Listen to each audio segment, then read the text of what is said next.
Hey everyone, and welcome back to Uncharted Realms' Sunday events. I'm Brent, excited to bring you coverage of Out of the Box Gaming's Armory Classic Constructed.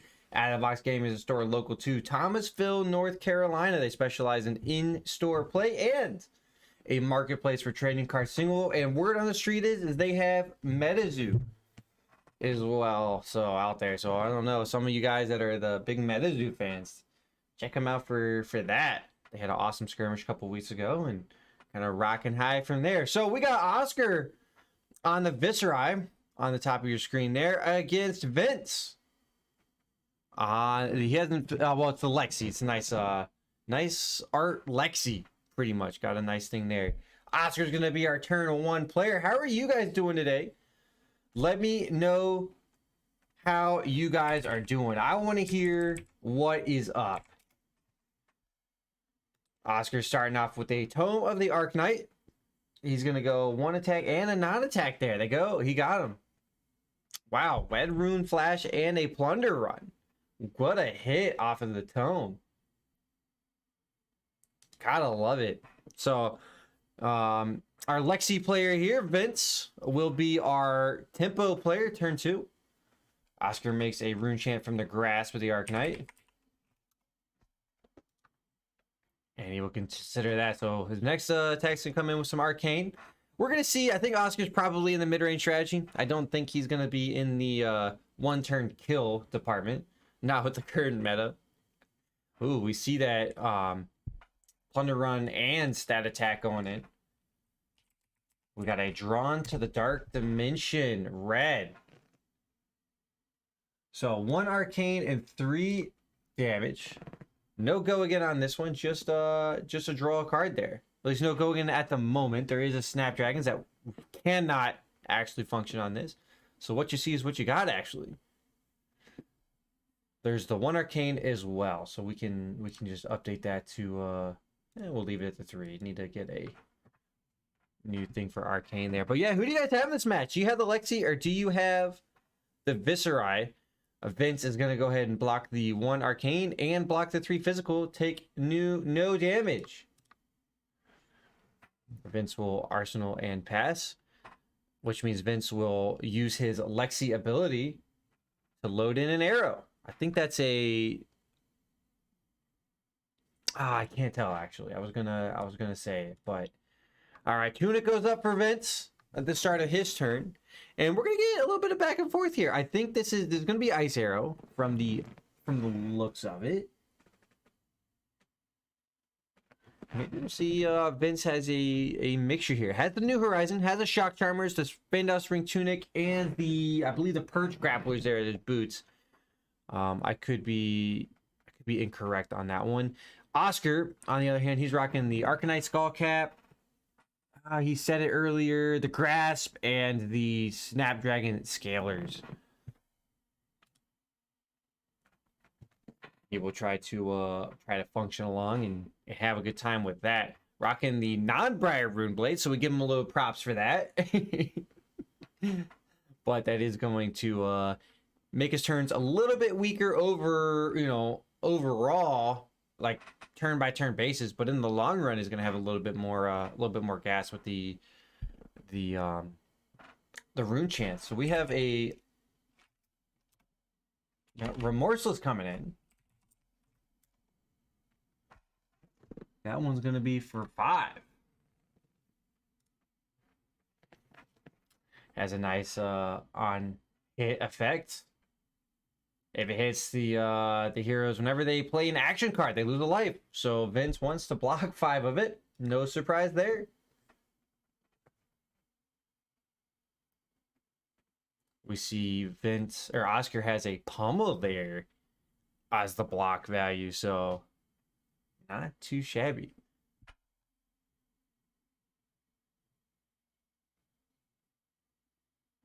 So Blizzard Boat coming in.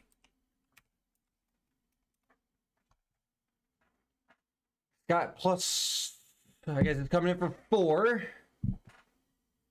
Because it's a yellow variety. Fix that then.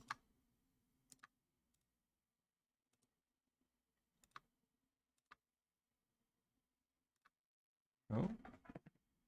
No go again on this one. It was fused, so if it hits, Oscar will get a frostbite. He may let this go.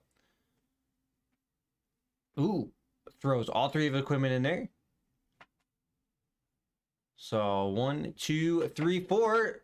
Skullcap gets one. So that means that's going to be, that should be an Aether Iron Weave in his equipment zone. So 4 blocked it up, and that ends the turn there for our Ranger. Arsenal's a card and passes the turn along. Tunic counters at 1. So no Tunic there, but neither player's losing any life yet. Looks great. Mordred is the start there. And then just makes a rune chant. And makes another one. Goes up to 3. Oscar does. So Vince has a tempo turn here. Gets to rock it off. We'll see if he can kind of come in on the control Lexi, which is not bad. I think actually the Ice Lexi does really well against the Briar. Has the Blizzard, has the Frostbite, has the discard effects, which kind of just eat Briar up. And we're going to see how it kind of functions against the OG Rune Blade, though, on the Viserai there. Different kind of damage sources, though. Viserai can kind of get away with not having all the cards in hand. So we got a Channel Lake Frigid. That's gonna tax. Gotta pay the tax, man. Tax time came early this year. Well, I guess technically next year's tax time came. Whatever, sue me. Sue me on it, but that means every card and activate ability from Oscar is going to cost an additional resource.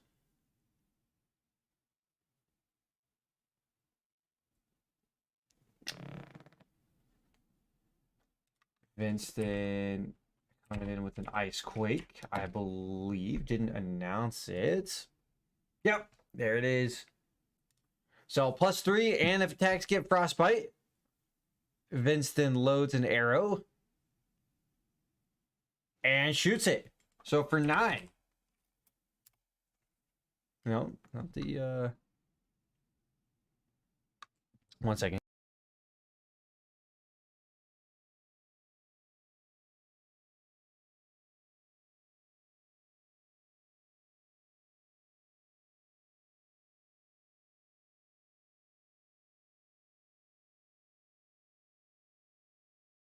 The Flake Out Red.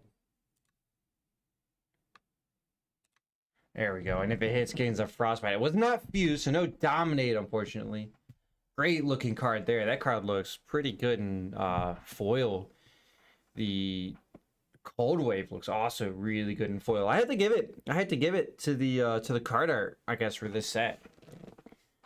So 9 on hit gets a Frostbite. Oscar, no blocks, goes to reactions. Has equipment he could block with. Or 1, 2 on equipment he could block. Remember, these will cost Vince an extra resource. Starts with a Sink Below. And reduced to Rune Chant. Which increases apply and then decreases apply, so checks out to me. That means Vince goes up to 8 block, Oscar goes up to 8 blocks, takes a damage, and generates a Frostbite. So first blood.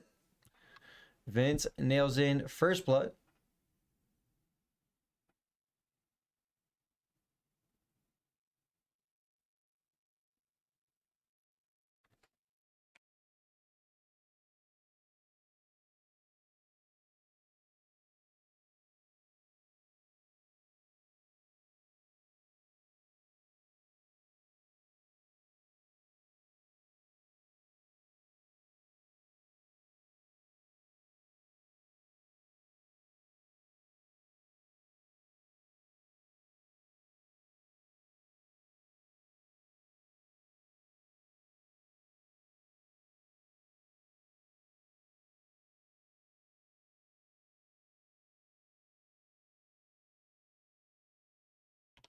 Alright, he just had to resolve something there. The Sink Below, he had forgotten to draw.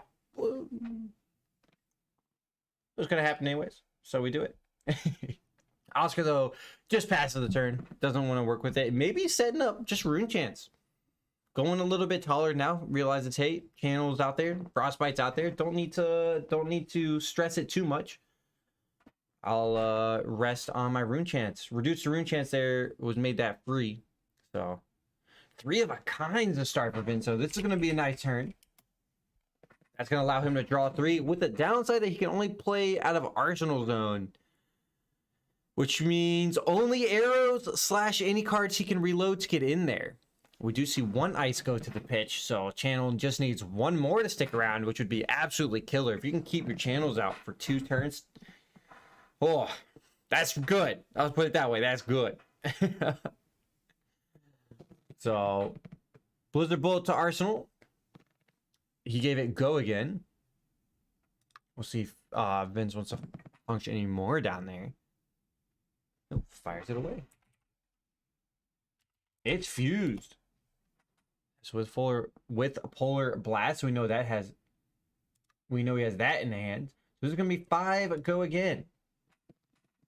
On hit, create a frostbite. Now that's for when unattack, whenever unattack deals damage to a hero. So all of the rest of Vince's arrows will also generate frostbites, if he remembers them, obviously, but that is an effect there. Now, this is pretty taxing here. Oscar ran a very defensive Viserai kind of build, and so he was on the back of those defense reactions kind of in the previous turn. This channel is likely just wrecking havoc on that. There is a block for 5 there, just straight up. Vince loads a Bolton shot. This one's coming in for 5. On hit, reload. It does have go again, thanks to the fact that its power is greater than its base, thanks to the Voltaire +1 ability. It will also on hit create a frostbite. So on hit, reload, and frostbite. This is a card that Oscar does not want to hit for sure. This can enable a lot of shenanigans. Reload does not specify arrow. Keep that in mind. Remember that, fellas. Reload does not specify arrow. So Oscar throws in 5. I think that's a smart play. You gotta just eat through those 3 of a kind turns sometimes. Very smart play. Now, Oscar did lose his equipment here, so he is equipment attritioning pretty quick. But not having that reload means this will likely just end Vince's turn.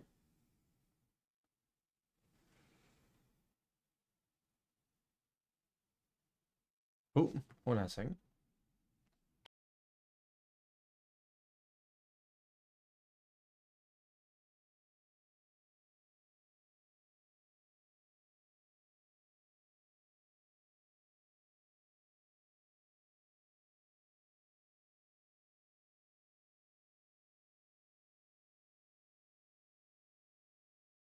Sure, that.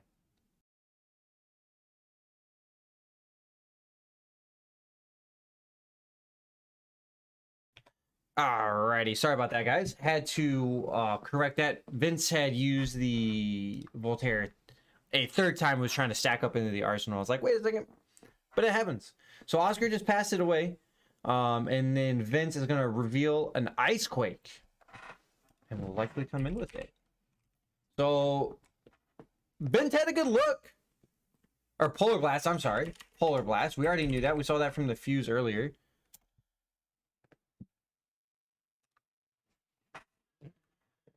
Now, Vince will draw from this and puts a pitch requirement here on Oscar. You know, I think that's the blue variety. I am sorry about that, fellas. There we go. So now Oscar's deciding whether or not he wants to pay for this. The draw effect is pretty much what Vince wants, and he got it. The 3 of a kind is a great way to do it, but as we saw there, Oscar navigated just with the whole hand, just threw everything out there, threw some equipment out there with it, but it just neutered that turn, and you only got to survive through 3 of them. 3 of a kinds and constructed. Oscar chose not to pay. which means that the next attack here for Vince is going to have Dominate. That's a Chilling Ice Vein in there. That's going to be for 4 Dominate. And it is fused as well.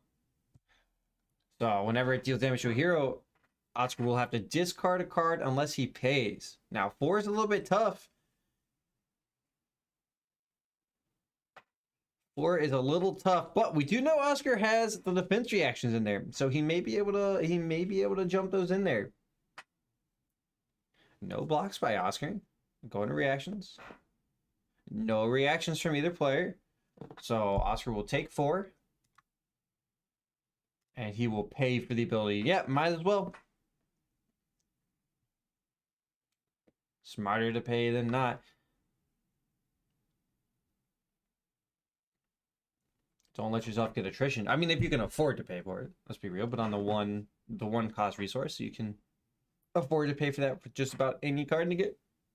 I say just about because there are some cards, yes, that don't pitch. I'm aware. Thank you, rules lawyers, which myself is, to be fair.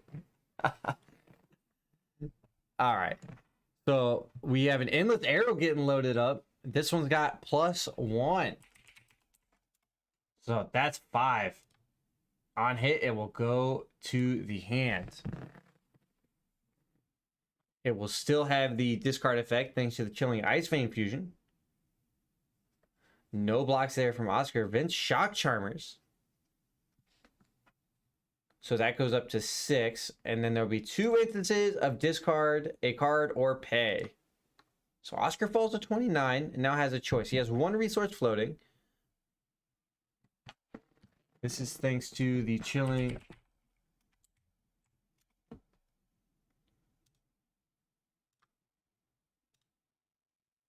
And this is all on the back of the Chilling Ice Vein.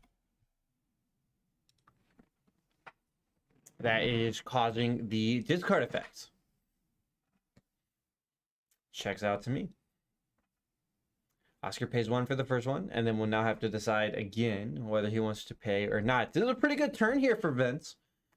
Had enough resources to go into the Shock Charmers as well. That Chilling Ice Vein is pretty nasty. Now, Vince also didn't throw that out there on the Chilling Ice Vein the first time it hit, which I'm a little surprised. But kind of held it there for later. They both got in. I guess it's the same thing, kind of the same rate. To be fair, just gets an extra card. Oscar pitches another yellow, has 1 floating again, but that'll be it there. Endless Arrow goes back to the hand.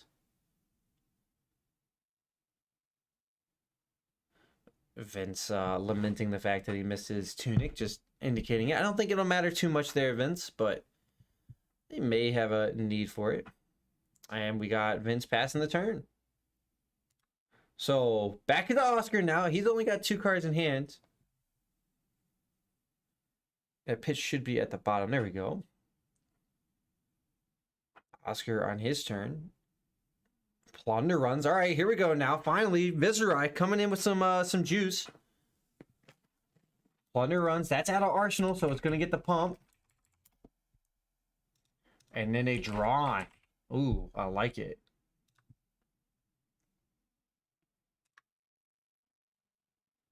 Look at that.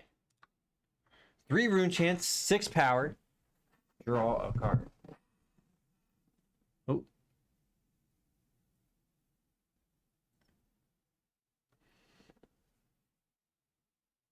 Oh. It's only 5. I'm sorry. Wrong color. Wrong color there. So 3 rune chants coming in. Oscar was able to generate another rune chant there in the back thanks to Viserai's ability. He'll have that for a future turn. No go again on this one, but he does draw a card here that he can arsenal for later. So I like it. Drawing a Dark Dimension might not seem too crazy, but it does effectively kind of increase your intellect a little bit. And so Oscar will just arsenal and pass as Vince falls to 32. So we took all 8 of it. Took all 8 of it. No blocks on nothing. And that will be it for Oscar. 1 second there. I do want to update these guys on that draw for the Dark Dimension. When that draw actually happens.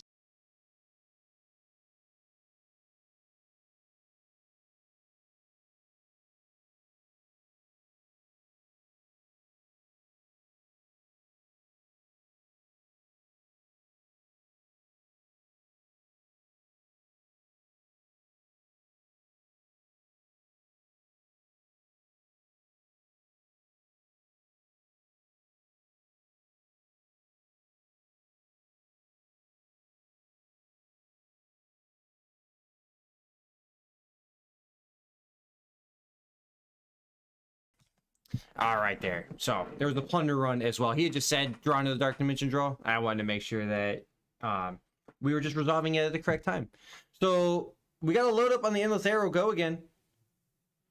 Here from Vince, as he has an awesome, cute little kiddo talking along on stream. Well, you can't hear it, but I can. Endless Arrow is one of the kind of money ranger cards. It's a very good finisher. It's a very good finisher where you just eat cards out of the hand, and or you just kill them with it. In our reality, just being able to keep reverting it is great. Oscar throwing 1 card in front of it. And goes to reactions. Sink below as well. A little bit of an overblock here, but definitely wants to make sure that Endless Arrow doesn't go back. That's fair. Oscar's blocking for 7. I think he is expecting some sort of press or pump or something. I like it. I like the idea. Because Endless Arrow did not have Go again. Now there's... oh, no, it did have Go again. Excuse me. It did not have the +1. I like the idea of covering the 3. And maybe a little bit extra. But, again, Endless Arrow, like we just said, is the piece that does it. It actually stops up... That stops up Vince's turn completely. He just arsenals and passes it. Wow, Oscar guessed way right there. I think that's very telling. Oscar just makes a rune chant off the grasp and passes back. So Vince had a lot of tempo turns to work with here, but Oscar has navigated like defensively very well and is only 3 life down. We have Winter's Bite. Gonna throw in a discard there. That's a discard unless you pay 1.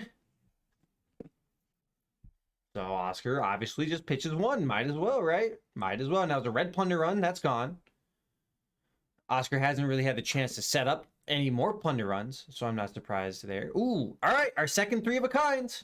Can Oscar defend this the same way as he did the first one? He's out of equipment. He's got 1 block left on equipment, and equipment was what let him survive through that last time and keep it very neutered on the 3 of a kind, but we will see. Yeah, of course it was the lightning press there. Revealed. Oscar is boy, he is like a he can see the future. I'm telling you, that was great. So chilling, waiting for the fuse, coming in for 5. That one, I believe it's actually a yellow. +1 from the it's +1 from the Voltaire. Strike twice, that is. Now there's that lightning press that Oscar now has to navigate around completely. I mean, he already guessed on it. He already knew. Finn showing a grip of 4 in the hand. Oh, you 3 of a kind. You love it if you're a ranger. You hate to play against it.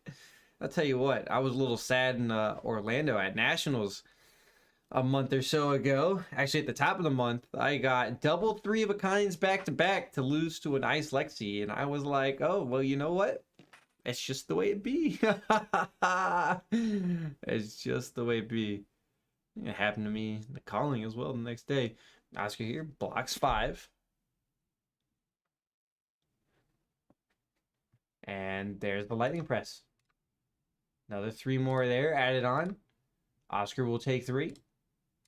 And now Oscar will discard or pay 1. He will pitch 3, have 2 floating.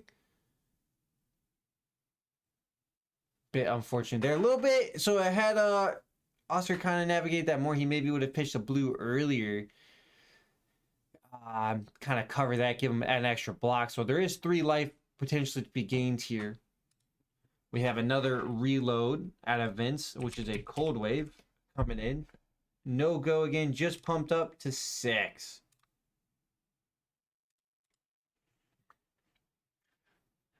Vince will then Arsenal there and pass it on. Happy with his 12 life total advantage.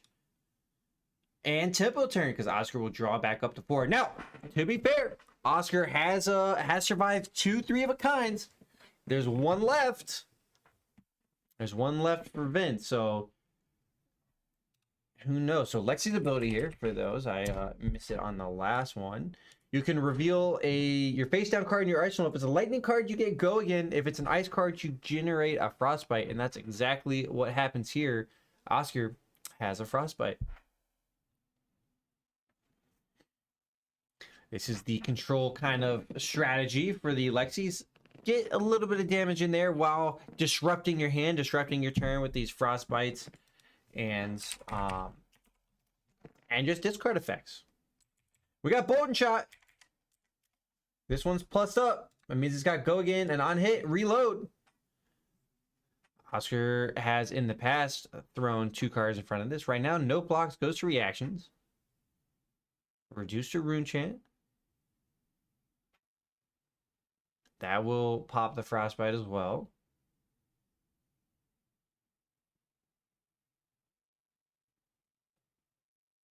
Yep, cost increases, then cost decreases. Yep, makes sense to me.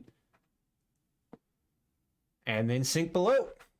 So that's going to add up to 8. 8 on the block.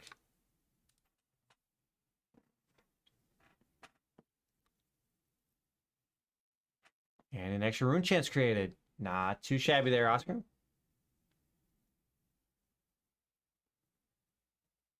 Ooh, then we got an endless arrow just plussed up. This one's coming in for 5. Vince wants this to go back to the hand. I like that strategy. Don't need to give this go again. Just get this back to the hand. No block there.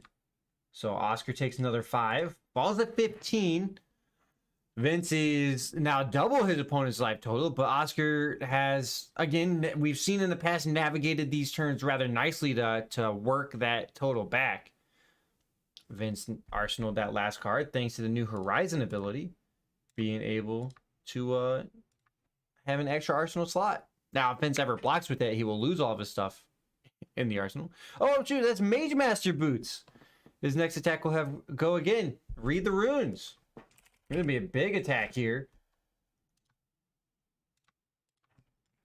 And let me get the attack here.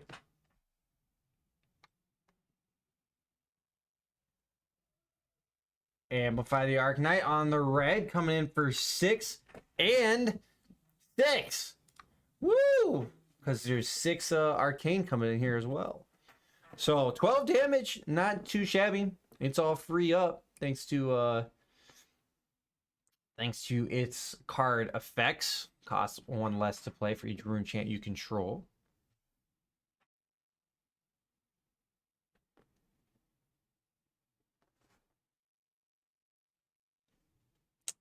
And Vince, no blocks on any of it, goes to 20. Like I said, Oscar has done a great job walking it back. I'm telling you. Look at that. We got a game here.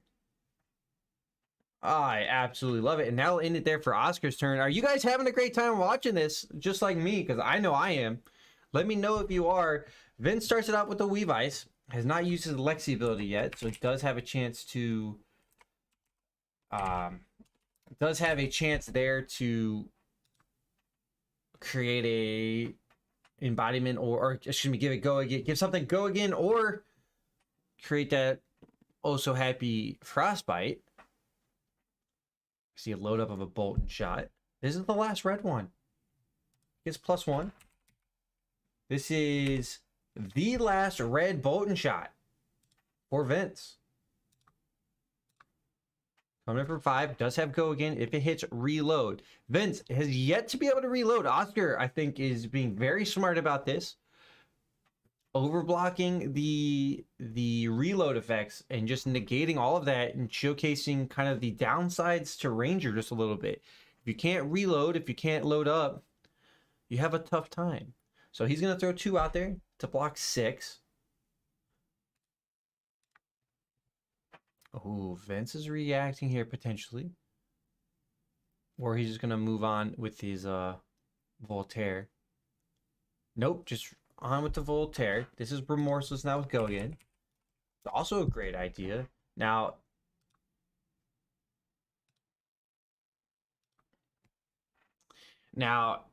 it's not the end of the world here for Oscar if he just doesn't do anything on this next turn. If it hits, every time he plays an action, he'll lose a life. So I think he'll just kind of just throw the cards out there. Reduce the rune chant. We still have yet to... We haven't seen Vince put anything up yet. Oscar will take 1 from that. Now, to be fair, remember, Remorseless does say... It does say play an action card. So let's say Oscar on his turn just makes a embodiment, or not embodiment, a rune chant off the grasp or something like that. Oh, there was an endless arrow there. Went back to the hand. Oscar blocks 3, took 1, fell to 13.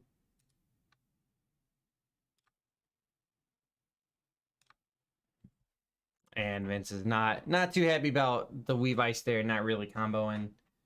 But it happens. So Oscar just passes. So again, there you go, Remorseless. It looked great, but didn't actually have an effect. Got the damage. So sure. Remember, we've seen Oscar fall generally about 12 to 15 below before he nets in a decent attack. Keep that in mind. So this is still a pretty close game. Vince loads in an ice arrow down there.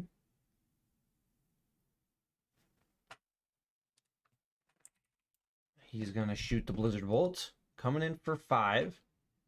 Go again, fused. Oh, that's the wrong way.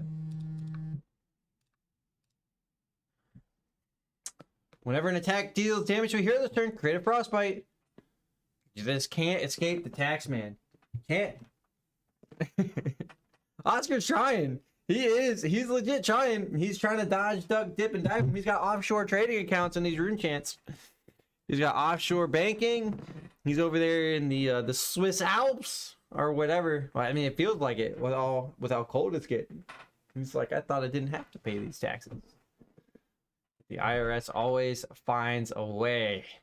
For those Americans, for whatever your country, you always gotta pay taxes. You know, nothing. It's always certain. I'm just glad we got the kind of... I figured out the display. You know, it took a day, but for those that caught the blitz on Friday, my bad there. It was a little shaky on the display, but we made it happen. We made it happen at the end of the day. So, Oscar, some solid considerations here. These guys did have about a 5-minute time extension due to some outside stuff there. There's a block for 5 with the go again. Vince throws out an Ice Quake, so that's going to +3.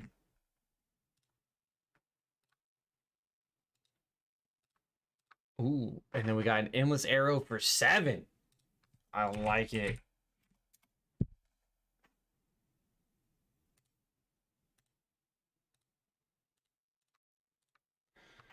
Oscar blocks for 2. Oscar will take 5. Endless Arrow goes back to the hand. Oscar down to 8 to 20. So this is about the time we usually see that big old attack. But not going to be this time as Oscar arsenals and passes. Maybe it'll be on the next one. We might just even freeze this one out. You can't load that Blizzard Bolt with the arsenal not face up. I had missed it. Sorry about that, Mike. If you had seen something...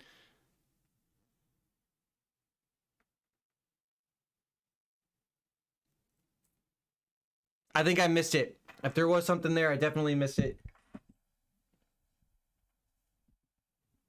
I think hopefully it wouldn't have mattered. You'd have to let me know if it really would have mattered. I totally had missed that if that was the case. I will definitely take your word for it. Weave Ice. This one's blue variety. I don't know why I'm showcasing the red. We throw out the Chilling Ice Rain there into the arsenal. Let me double check on that one. Because I think it's the same effect here.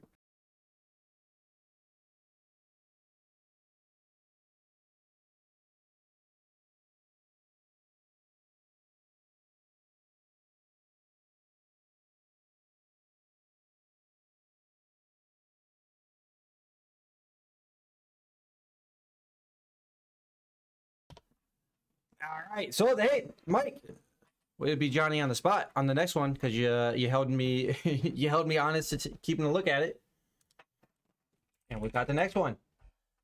Vince had just forgotten the to actually do it. Oh, this one I think is coming in for 9. I'm sorry. And then Vince will shock charmer on the back of that. Oscar said he doesn't have enough blocks, so that'll end it there. But hey, Mike, I appreciate it. Thanks for catching the first one. Sorry I missed that there. Luckily, I don't believe it really mattered, but it might have. Oh well. At the end of the day, if anybody wants to, if they watch it back, I'll watch it back later, and I love watching it back, seeing what I screw up. But Vince takes round 1. Vince takes round 1 there and cleans it out. So it could have been that is on me for missing the the initial Lexi, but I think we still had a great time. I think we still had a good time. What do you guys I think the Ice Lexi kind of had commanded into the spot there, and just on the back of 3 of a kinds and all the rest of that, the oppression was just too much. I think we yeah, I think you're right there, Mike. I think it was just information that should have been visible. Luckily, we didn't luckily it didn't affect it more than that. So I will take I'll take at least that. Take the small W there, but I have to keep an eye on it more. We'll likely have Vince for more games. So we'll see. But how are you doing, Mike? How are you doing today? Are you enjoying yourself?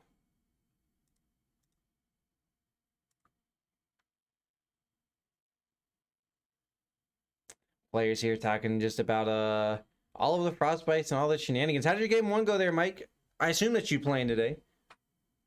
Or maybe I'm wrong. We have a Michael playing. Oh, you know what? That's probably my bad. Just forget I said anything. But players though, they had a great time. Oscar and Vince saying it was a good one. You're good. It's good to know. I like hearing that. I'm starting to sweat again. I swear somebody leaves the heat on the timer here and it just blows me out. Yeah, you're not playing. I'm sorry. That was the other Michael, or the other Mike. My bad there. What are you up to today there, Mike? Just relaxing, I see. Enjoying the a fine Sunday. Give me a second here. I will nail down the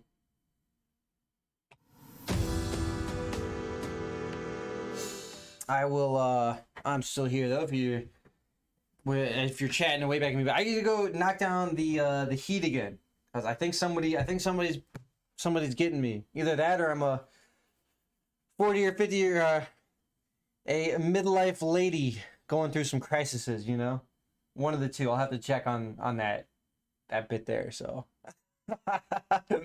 I'll be right back to nail down the air conditioning here, and we're almost clean up. I think we're waiting on one table for the event right now. So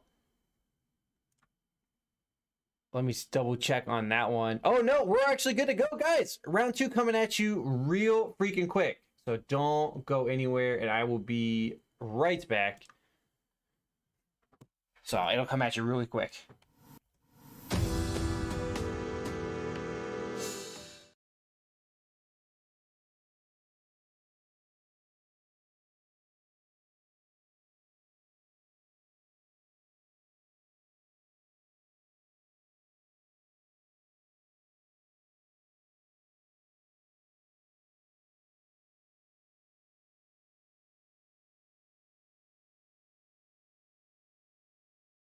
Somebody's got the heat blasting up over 72, and I'm like, oh god, I'm dying.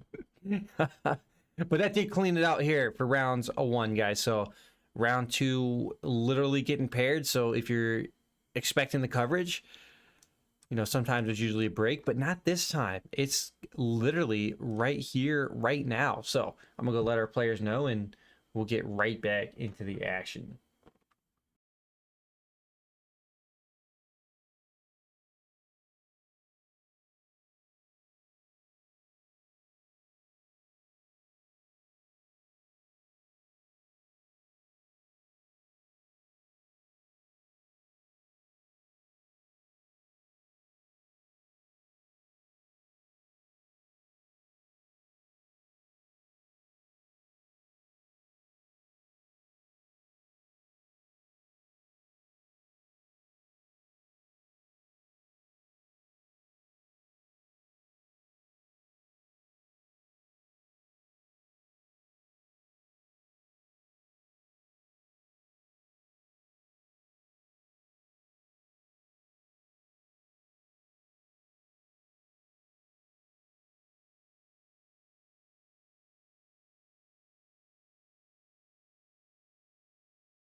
Hey everyone, and welcome back to Uncharted Realms' Sunday event. I'm Brent, and I'm bringing you coverage of Out of the Box Gaming's Armory Classic Constructed. A little bit about Out of the Box Gaming. They are a store local to Thomasville, North Carolina, and they specialize in draft and sealed games in store and a marketplace for trading card singles.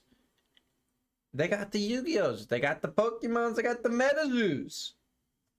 all in the singles. Check them out. Well, Metazoo's maybe not in the singles, but Metazoo's, they do have some random Metazoo stuff still hanging around. So if you're in there, I know a few of you guys are, check them out. Out of the Box Gaming in person or outoftheboxgaming.com.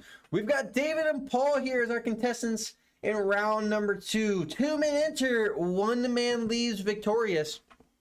Or in a draw case, there'd be no winners. But hey, you know what? Whatever. Sue me again. David, gonna be on the Briar, likely the Lightning Briar, with the all free cost. Oops, no resources needed. Briar.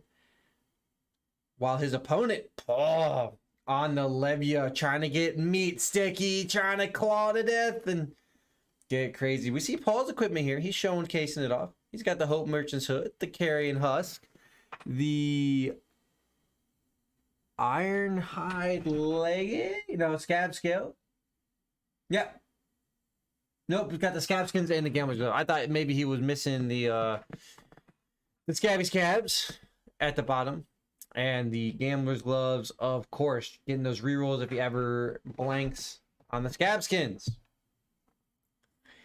On the Briar side of the field, there's no surprise there. There's no surprise. The Arcanite Skull Cap, the Blood Sheath, Skeletta, the Grasp of the Arcanite, and the Snapdragon Scaler. So who do you guys have?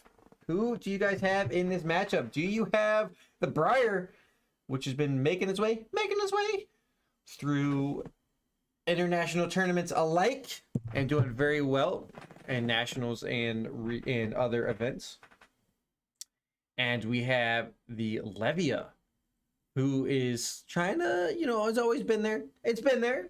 Hit or miss, but can get very, very beat sticky when it happens, when it goes down. So I'm looking forward to the matchup. I'd love to see what happens here. We got David kind of just checking out the Levia equipment there. Has not played against the Levia before, so wants to check it out, and that's okay. It's no sweat there. We'll give him a little bit of a time. I'll let him know that they can have a little bit of extension as well, not to worry about it.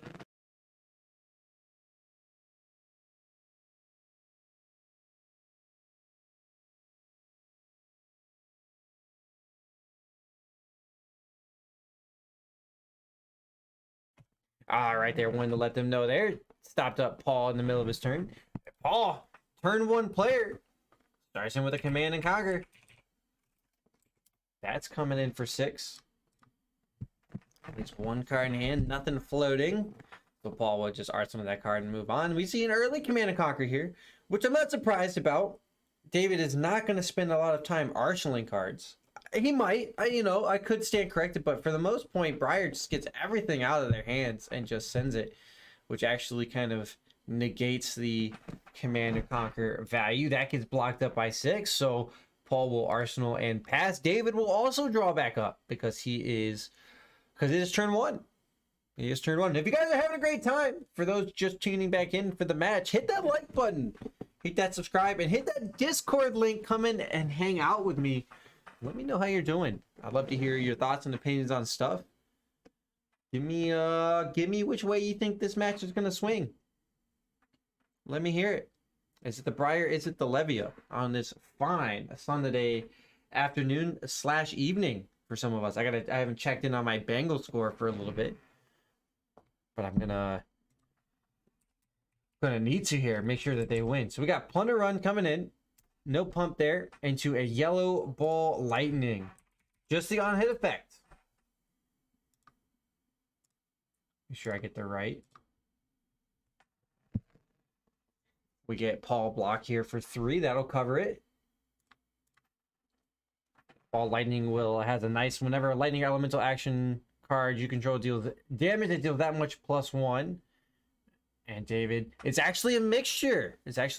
Briar will make an embodiment of lightning. Little clarification there. The embodiment verse not active, just with dice. Paul was mating to make sure. And so we had a Grasp of the Arcanite. Paul has no Arcane Barrier, as he lets us know, so he'll have to take all 3 of the Arcane. And then we have a 2 physical on the Rosetta Thorn, which he blocks up. 2 cards out of the hand there for Paul. And David does get his chance to arsenal a card, so not too shabby. Not too shabby indeed. Over into Paul's turn. He's just gonna claw. The claw! Mandible claw. Look at that. That's coming in for 3. No other has not discarded a card with 6 or more yet. So there is no go again, unfortunately. Claw. Gotta get some Toy Story action in here. Cat, have you even seen Toy Story? David, no blocks, takes 3. That evens up the life totals there. You better have seen Toy Story, Cat. I know you're watching too. And that will do it for Paul's turn. So Paul is Levia does rock in a situation where they kind of need at least 3 cards to work with, because a lot of attacks have discard effects, or potentially, so Levia is a little bit safer in the brute category because they can just banish the stuff out of the graveyard instead. But so that we're gonna have to keep an eye on how many cards Paul's allowed to keep in his hand. So red Plunder Run from hand into a Weaver, that makes an embodiment of lightning. Should be a blue Weaver, so +1. So +1 to the next Earth or Elemental attack action card. And then I saw a Scar for a Scar peeking through there.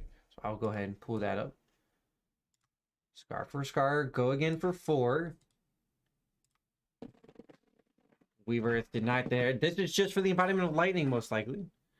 Paul, no blocks here. Wants to take 4. Actually, no. Reactions. Fate for Scene. He blocks it for 4. Gets an opt. Likes to stack the deck. Feeds the graveyard. He's feeding the beast. That's what he's doing. Opt to the bottom. So David with the go again. Goes a Lightning Search out of Arsenal, means that's going to have go again.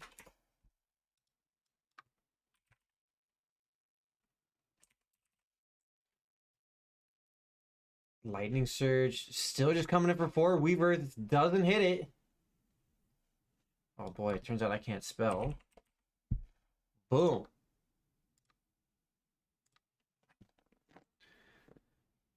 Paul considering not blocking this, I would imagine. Just for 3. Blood Rush Bellow goes away. Takes 1, Paul does. That will make an embodiment of Earth here for David. And the draw effect here for the Plunder Run. So Weaver is still active, because we have yet to see an elemental action come out. We may not. I would not be surprised if we should see Rosetta Thorn. Paul's not rocking any Arcane Barrier, so it could just come in. Wouldn't be surprised. Would not be surprised. Paul's got 2 and 1 available to him. And just a claw game is not going to be the answer there for Paul. Ravenous Rabble can come in here for 4, because that was a channel mount on top.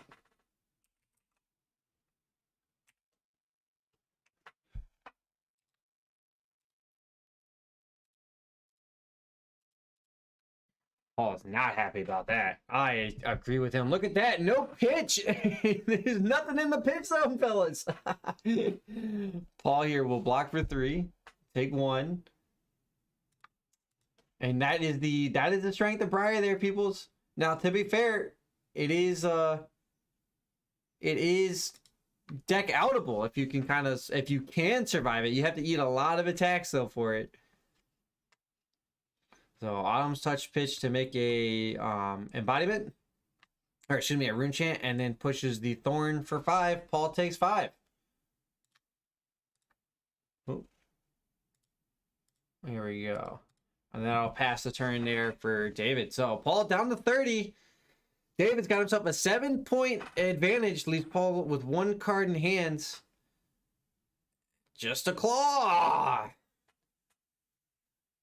David's gonna more likely than not let this happen. There's no on-hit effects, no other shenanigans possible on top of that. So if it's just life, it's just life. Use it as a resource. That's exactly what David says. It's fine. Falls to 34. So still only 4 life discrepancy here, but oh boy, Lightning Briar is just nasty. Now we have seen at least one Ravenous Rabble gone. A Scar for Scar is gone, but there's still a lot of actions. The deck is so consistent and so deep in threats. Sonata to start. We've got ourselves an attack and a non-attack. And the attack will go to the hands. Oh, picks the Command and Conquer. Paul will take 1 Arcane. Falls to 29. Doesn't have any Arcane Barrier, so has to eat it. Doesn't have a choice. David shuffles up. Gives it a nice good old cut, and we watch just craziness happen. Now that Command and Conquer is going to threaten this card that Paul has left there for a few turns now. The fact that Paul, though, hasn't just eaten a lot of damage to get it out may mean that it's not super concerning. Yeah, it might help if I actually bring it up. Sorry about that, fellas, ladies and gentlemen. I guess Kat was not watching.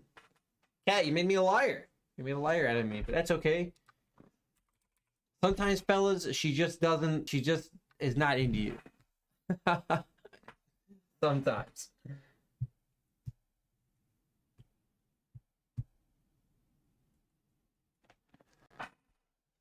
Paul will block 3 of it. And that means the Command and Conquer comes in.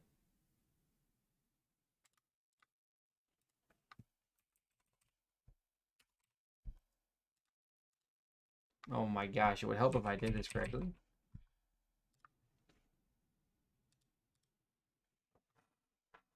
Paul blocks for 6. He wants to keep it.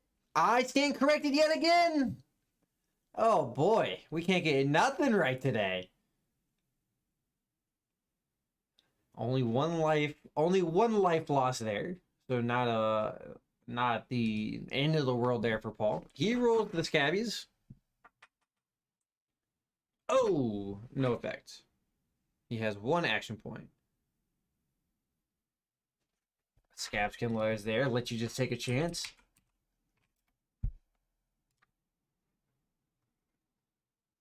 A little bit of a explanation here for David, and I can explain it there to you guys. You once return action, you roll a 6-sided dice, gain action points equal to half the number rolled down.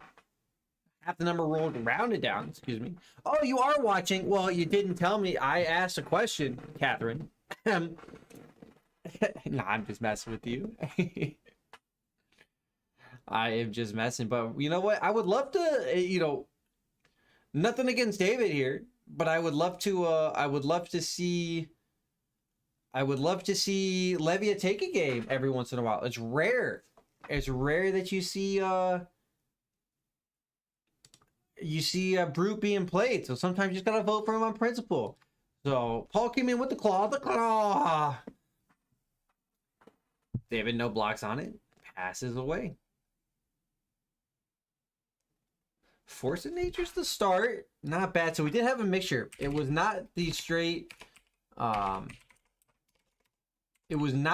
Lightning Briar here. So keep that in mind. So there could be a chance here that David kind of draws a non-bow hands. He does have a channel here though, and this is going to be very scary.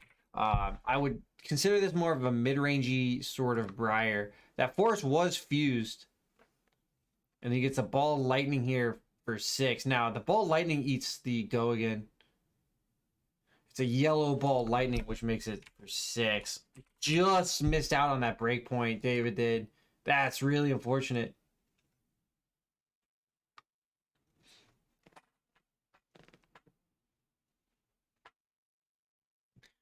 So there is a on hit draw effect. On hit, deal that much damage plus 1. Well, not technically an on hit. Whenever the Ball Lightning would deal damage, thanks to the crazy Ball Lightning. Paul's like, it's a good carrying husk time. I think I agree. David, then Sonata's trying to refresh attacks in the hand. At worst, he can get a grasp. Now that Force of Nature is still active here to all things considered. Oh no! David didn't get it. Oh, that hand could have been so good.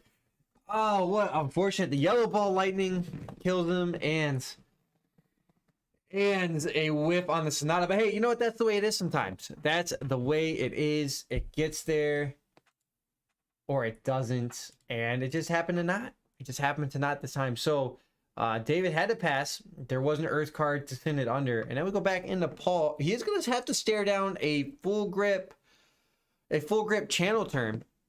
So those that do kind of the split briar here, as what we're seeing from David, this is the one of the more concerning turns. Paul thinks his answer is a Dread Screamer. Now, unfortunately, it is a blue, so it is only coming in for 4. He's trying to get go again here. He does have some misses here in the graveyard, though. So that's why we see him shuffling. We're going to get 3 random cards here banished. And if it's 6 or more, it gets go again, and the blood debt turns off. There for our Lovia player. We're going to find out if that really comes back to hit or to hurt. Oh, all 6s. You really want to see just a minimum of 1 6. To be fair, you want to leave as many 6s in the graveyard as randomly possible. 4 go again here. Paul's trying to do his best Briar / Ninja cosplay. 4 go again.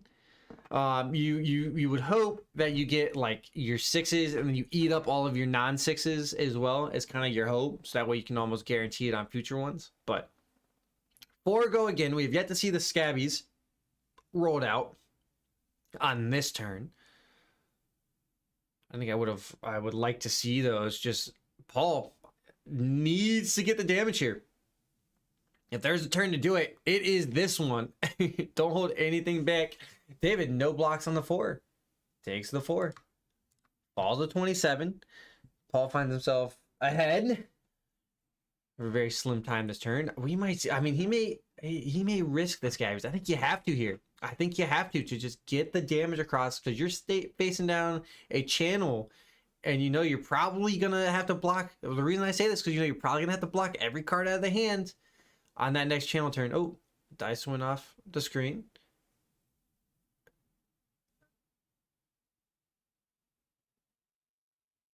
All right, 3. He gets 1. 1 action, so no change there.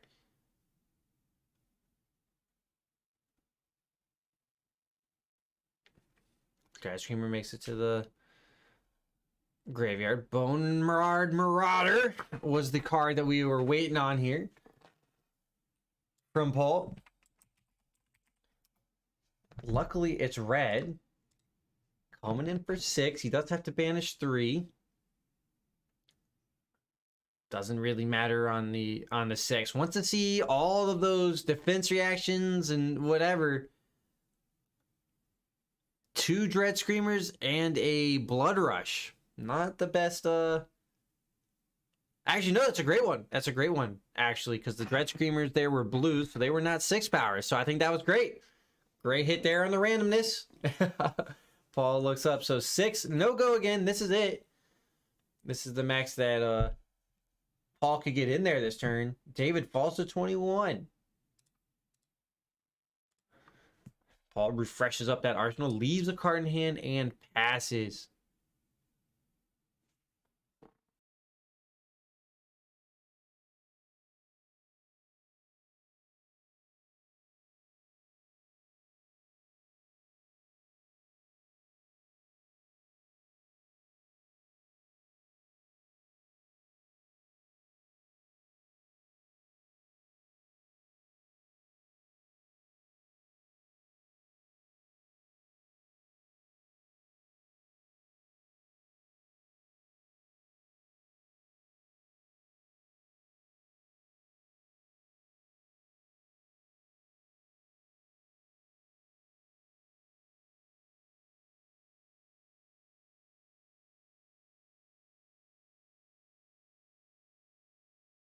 All right, there had an extra draw on accident, so we got it covered though.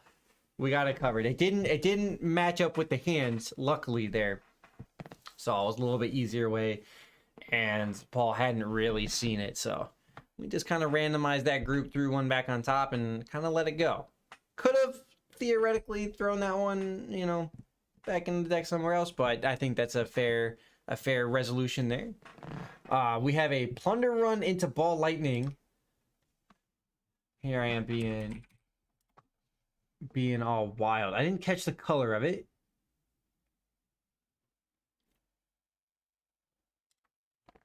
So that color may not be correct. Now remember, the channel is still active on this one. And I didn't catch where that plunder came out. I believe it was a blue ball lightning, so it was only coming in for 4 and blocked for 4. And then we got an exude confidence for 7 because nobody took damage, and that's the only way to that's the only way to do it with 1 card block, thanks to the channel. So David here, like we said, sometimes you get the nombos in. Right now, the nombos on the ball lightning colors, it's just not gotten those breakpoints that he wanted, which is really unfortunate. It's really unfortunate for a Briar player. But again, I guess we're going for the Leviathan. So Paul goes no blocks, which means he's not going to be able to react to this. Now David's considering, or yeah.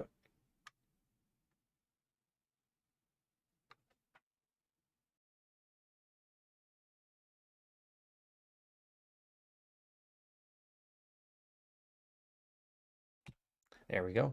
A little question there on the Snapdragons. No reactions out of Paul because he can't. Paul will take 7. Oh, I had that listed for 4, but it definitely was for 7. Paul takes the 7. Paul's a 22.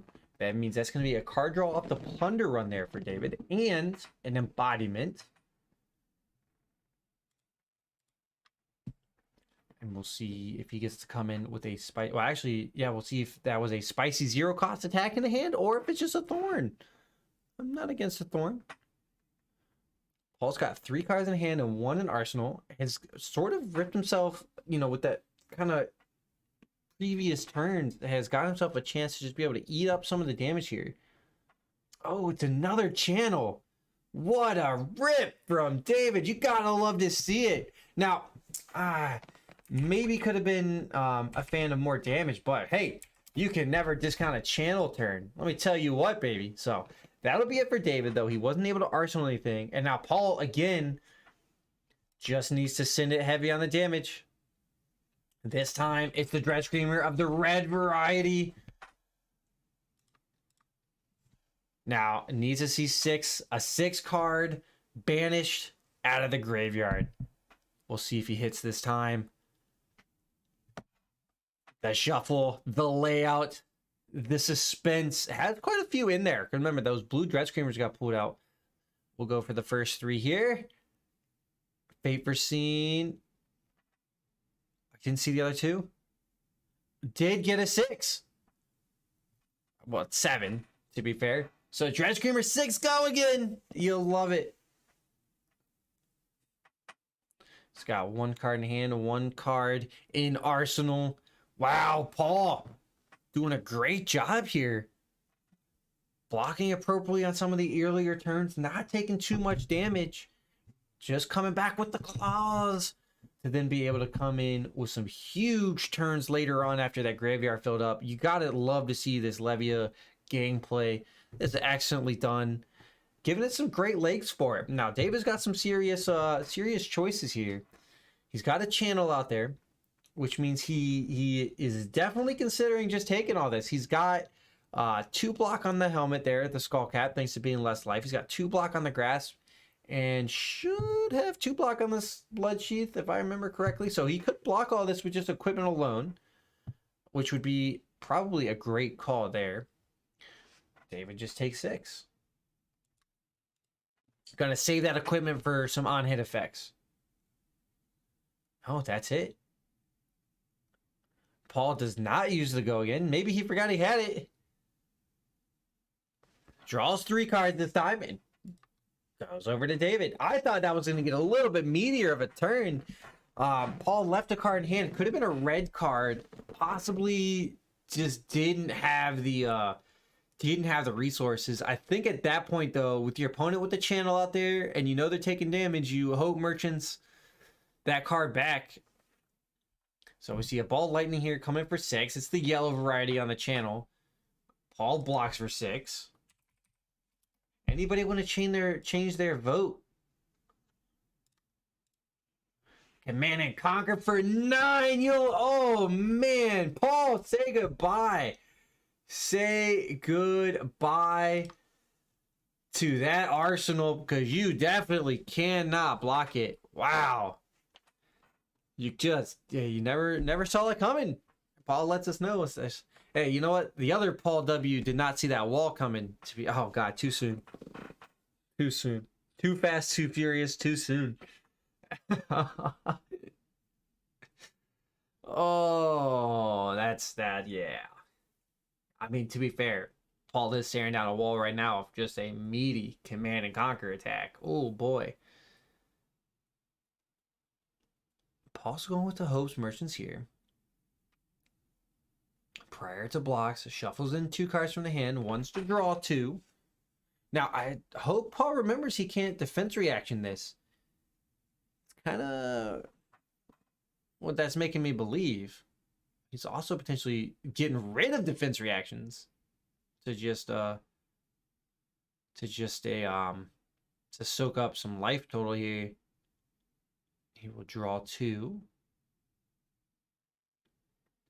I'm still staring down 9. That 9 doesn't go away even if you do other stuff. I play Kano all the time, so sometimes you're like, if I do enough actions, the attack just goes away, right? I wish. I wish.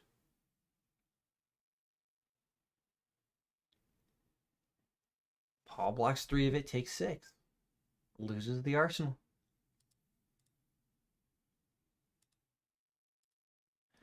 $15-16. Arsenal goes away. And that means David will just arsenal a card. His channel goes though. So Paul has navigated 2 channels so far.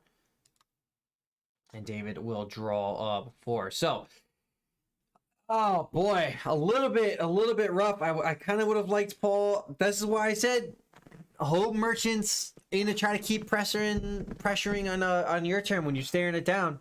Because you're gonna just likely oh no, all of the blood debt 7. Paul, please. Fall to 9, and that probably does it. I really think that that turn prior, Paul's prior turn was probably the make or break turn on that one. Had to just threaten David a little bit more, but was not able to do it. It's a different ballgame if if David's sitting at, let's say, 6 or 7 less life. If David's sitting at 9 himself, same scenario could have still happened. But it would have been closer to Dave. David says it's not a good hand. Did we see that Nambo happen? Tome of Harvest, pitching all 3 cards from his hands. Oh no, such a bad rate here for David. Tome of Harvest requires you to throw your arsenal back in too. And you draw 3. It makes him 1 step closer to the Briar ability, but effectively David is down 2 cards right now. Ah, that's rough. Maybe at that point, maybe just don't even tome and just go. I see an Entwined Lightning there with no other lightning.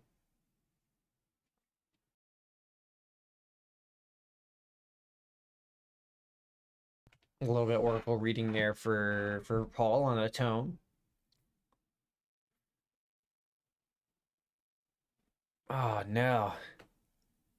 So this could be what Paul needed to get out of this though. Remember, he's taken 7 on the blood debt a turn. So David really just has to pull cards out of the hand and that's it. And the Nanbo here is a little rough. We see an Exude Confidence come across.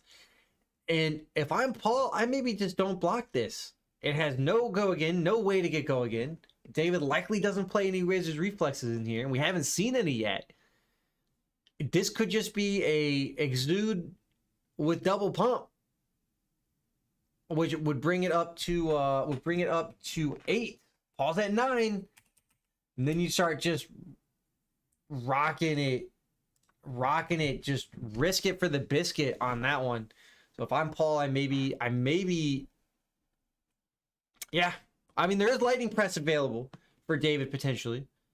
But that would pop it up to 9 potentially. Oh boy, I think the max confidence can get up to is up to I think the max David can get this is up to 8. Paul's getting a little oracle check on the exude. That's fine. We'll let him do that as we wait and see. And I mean, nail biter kind of finish here, because like I said sometimes the Briar has non-bow hands. So if you're ever playing and you're like, darn, I might be just locked out of this game, you never know. Keep the shields up, keep defending, because there could come a time. Now consider David had a non-bow hand and was at 6 less life.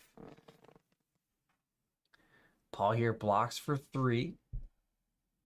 David will pump it once up to 6. So Paul right now is taking 3.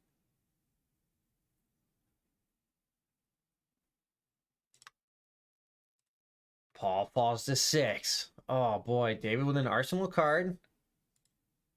And pass along. 15 to 6. This, oh man. That's why I would have loved to see that Hope Merchants earlier. I'm sorry. I'm sorry, Paul. I'm still rooting for you, sort of, but I think holding on that one turn, staring down the channel is the killer. But we're gonna find out. Blood Rush Bellow to start. Paul's got 3 cards in hand. This means all of his brute attack gain +2, and he gets to discard a random card.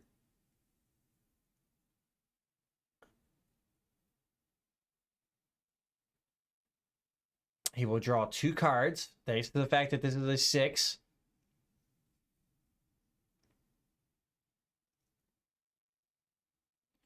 And we may just see hammers or claws coming in.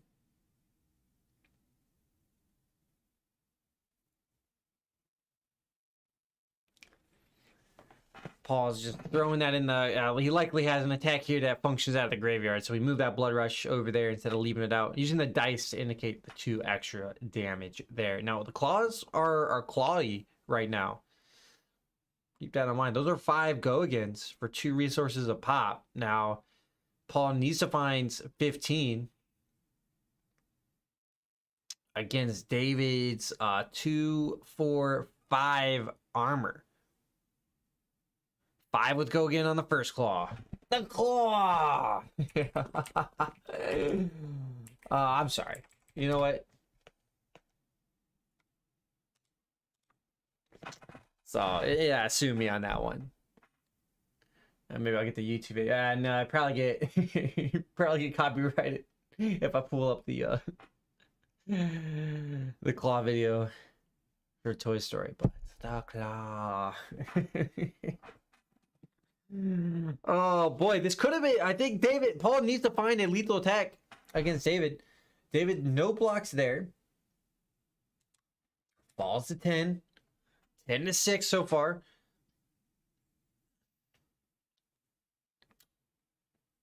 Hungering Slaughter Beast out of Arsenal. This one's for 9. Just out of range. With 1 card in hand. I think Paul, yet again, I think you got to risk it on the Scab Skins. If that's a 2 or greater resource in the hands, which it might not be. Oh. Did Paul get a little bit bamboozled on resources? Could have potentially Scab Skins, try to just roll the dice 50-50 shot on getting 2 or more action points.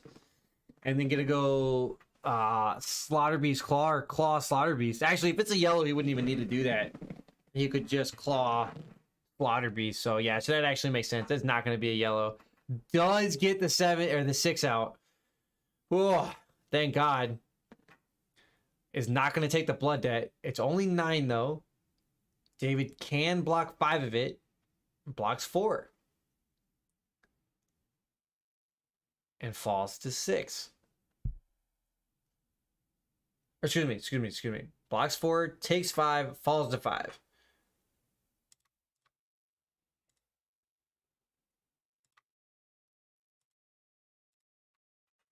Pause. Asking how many exude confidence in there. I think that indicates this is a defense reaction. And I believe we've seen 2 from David. I think you still Arsenal just anyways, just in case. And he does. He passes away. So, woo! Nail biter game here. Oh, I'm sorry. David's at 5. My fault. My fault there.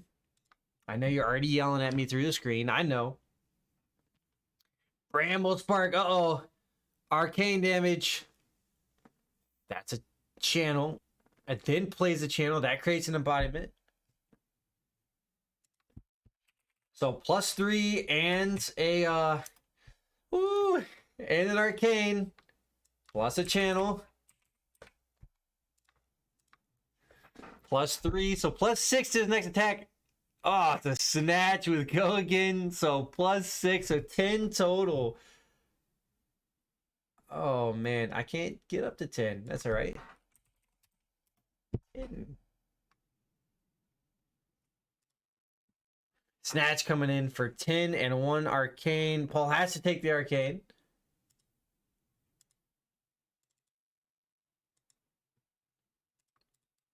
That is okay. On hit, draw a card.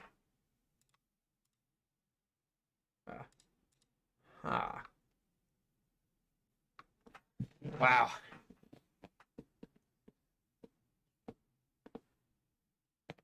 My changes to the display there real quick means I can't click the 10, but that's okay. Paul blocking everything.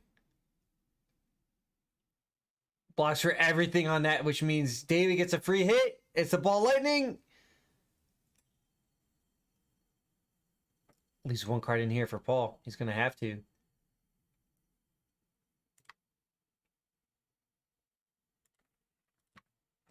Oh man, I didn't catch the color of this ball lightning.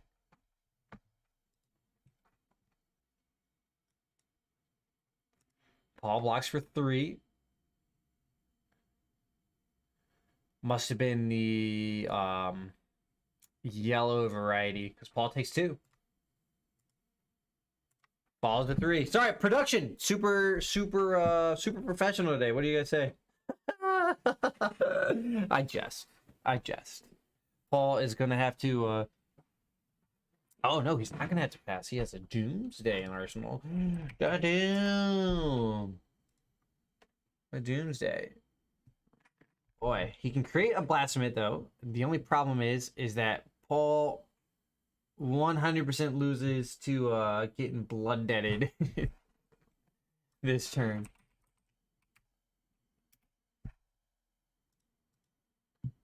Which is really unfortunate. So, Paul gave it a really great try.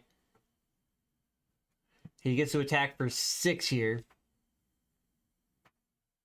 You know, I don't know. He had that in the hand. I think you roll the scab skins there. I think you have to because he had the 6 in there, right? I think. Oh, I'm trying to think what Paul maybe could have done. I think he needed more actions on the previous turn. Doomsday's free, and I know he had a hit, and that was a blue in hand though too, so he could have came in lethal with the claw. Oh, rough, but I do believe so. He had 7 in there. He could have, if Paul would have rocked the scab skins and went high on it, or got 2 or more actions, he could have also Doomsday Blasphemous on the previous turn. A little sad about that, but David will block 6 up.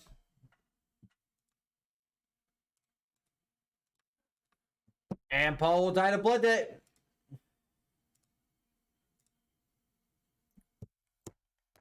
That's the way it be. But it was a close finish. It was a good try here from David. I liked to see it. Or close try for Paul, excuse me. The Levia almost got there. Hey, don't discount it there, fellas. David, though, a little bit of the Nanbo on that second channel, though, so something to keep in mind. But great finish there, great closeout. David takes it, though. He is the man to leave victorious on the Briar. Not the super crazy Briar, the mixture Briar, but still a good Briar nonetheless. So great job from both of our players, and we'll catch you guys in round number 3.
For those wondering, we got about 8 minutes left. 8 minutes left on the round timer for those trying to figure out when the next round is going to start. T minus 8 and some change. I know it doesn't really help you too much. You know, if they go to turns, it's whatever. But 8 minutes left, so just be aware. Time to check in on the Bengals score, baby. Hooday! For my Bengals, for my football fans, or who knows what's gonna happen. Hey, we're not the worst team in the league, so something to celebrate.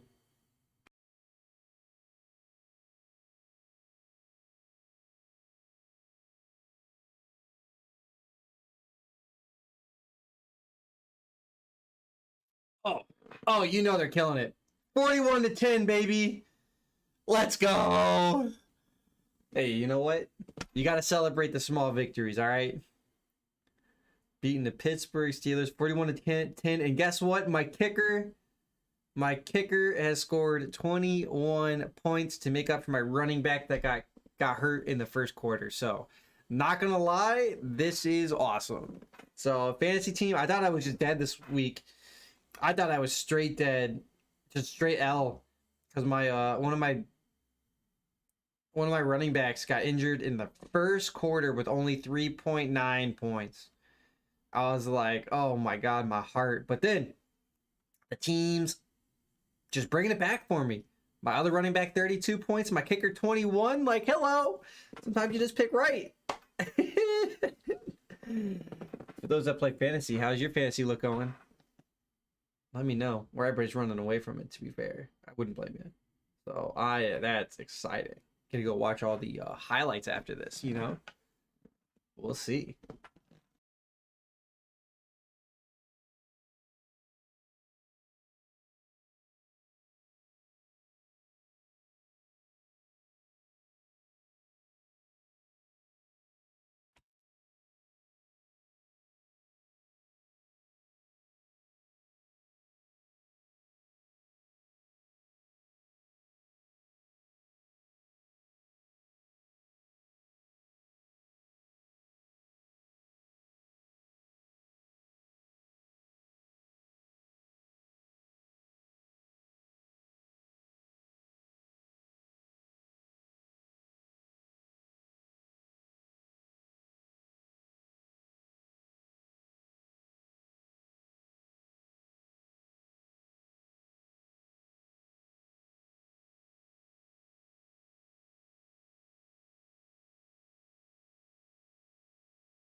Hey everyone, and welcome back to Uncharted Realms' Sunday events. I'm Brent, alongside Brent. Next to Brent, me, myself, and I here, excited to bring you round 3 coverage of Out of the Box Gaming's Armory Classic Constructed. Out of the Box Gaming is a store local to Thomasville, North Carolina. They specialize in-store play and a marketplace for trading card singles. So if you're in the market for something new or something spicy, check out of the Box Gaming in person or outoftheboxgaming.com. We got ourselves Paul back on the Levia against Freddy on the Viscera yet again. More Runeblade action today. We just can't escape it. It's all Runeblade all the time.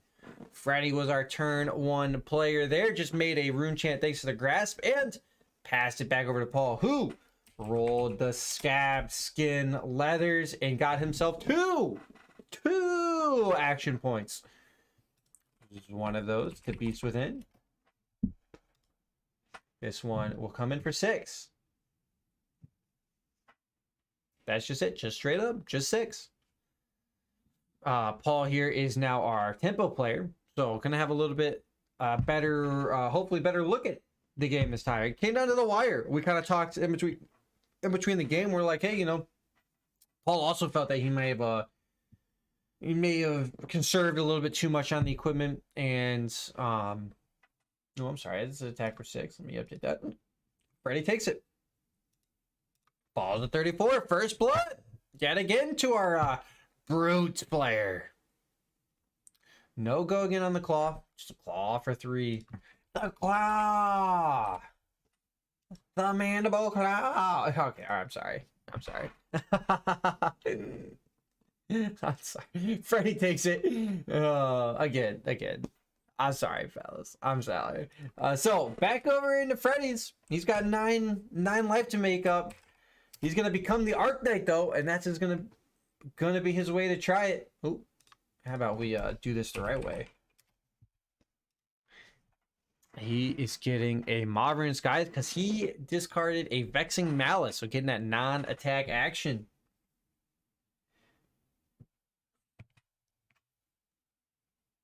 Shuffles and cuts. And we're going to see that one later. Become the Arc Knight is that Viscera specialization. The reason why some of these guys don't play Briar. To add into extra rune chants and be able to search.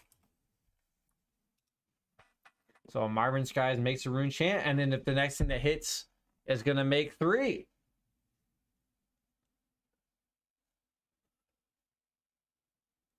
Lots of rune chants here. I didn't catch the attack, but it's 4 physical on the attack. I'm sorry, if somebody can recognize that card art. Oh, I know this one.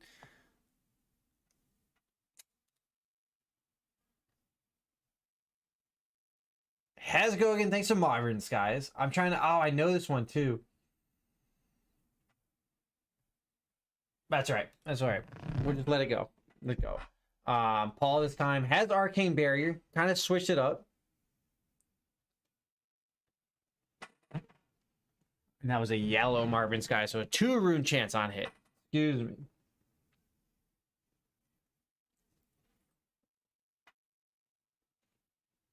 A little clarification, Paul was getting. It is only this attack. Oh, I know this one. Oh well, I can't place the art. I didn't catch the name of it when he said it, so we'll just have to wait there. Freddy rocking some awesome white sleeves. It's like kind of an off gray, actually. Looks good. Those are probably the dragon shields, to be fair. Not bad there. I'm a big katana guy myself. Rune Flash.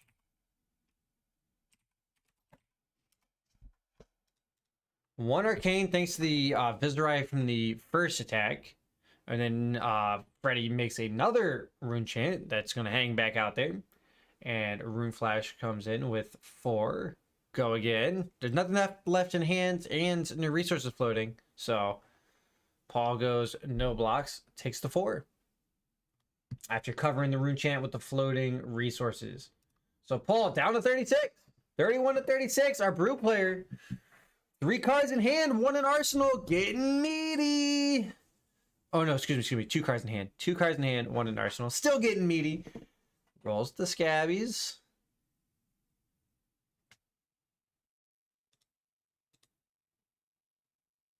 Oh! Oh no! Oh! Paul! No! He doesn't have the gloves. He kept the Hope Merchants instead of going with a barrier hood. And oh no! The humanity. Paul there just does not get an action point. Scabskin says number of action points equal to the dice rounded down. 1 rounded down is 0. Oh no. Gorgian Tome. Into didn't catch the second one.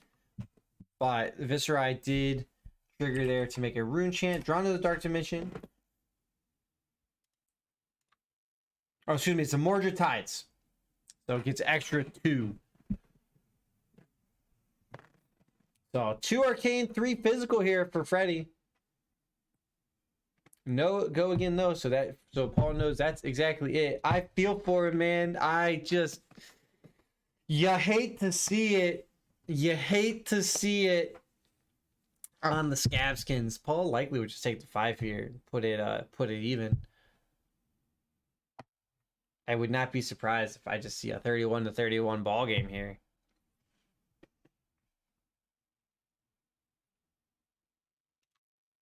Takes a 2 arcane and blocks the 3 physical, so Paul falls to 34.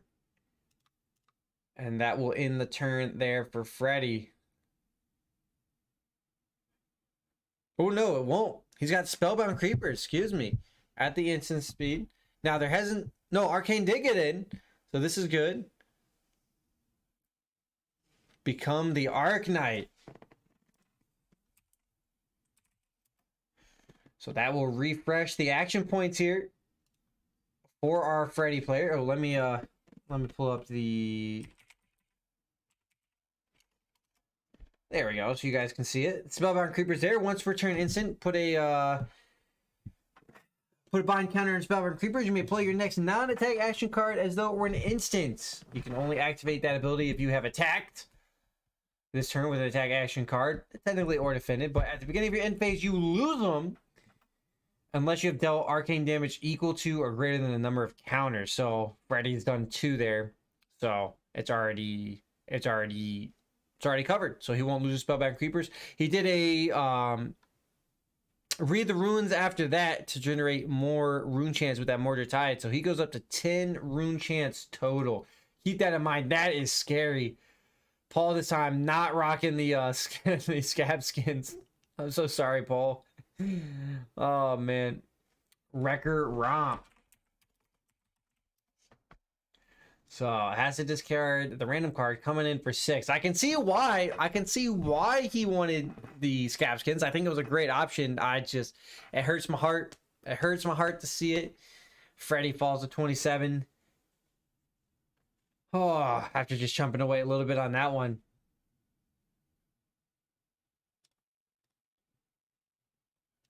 So into Freddy's turn. Activates his Blood Sheath. This is gonna make this Sonata very, very meaty because it's gonna reduce the cost of it. So his next attack is also Freddy's next attack is also going to be reduced down. So the Sonata gets a look at 10 cards. Oh man. Oh, only 2 non-attack though. 1, 2, 3, 4, 5, 6, 7, 8. I'm sorry. I was wrong on the number. Well, it's +3. It's +3. So it was Sonata for 5 + 3 is 8. Checks out.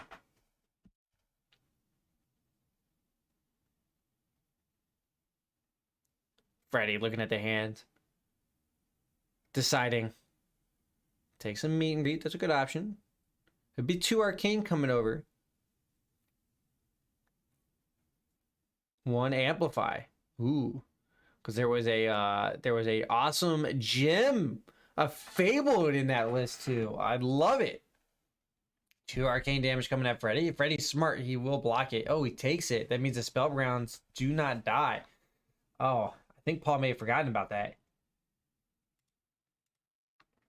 I think he may have forgotten about that. It's also going to give meet and greet. Oh, I mean, you got the 10 rune chance coming in anyways. Oh, boy. Yeah.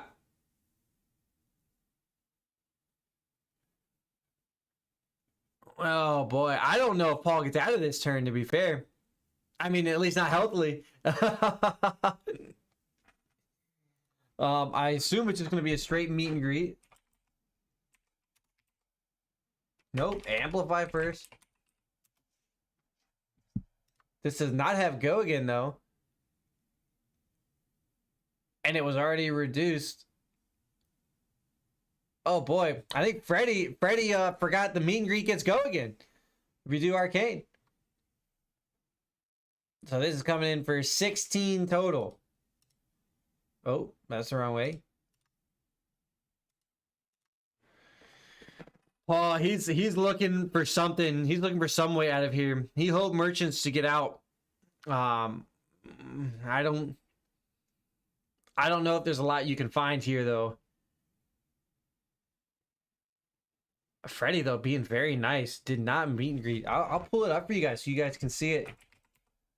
Meet and greet could have go again, and he could have done both. So meet and greet would have been reduced.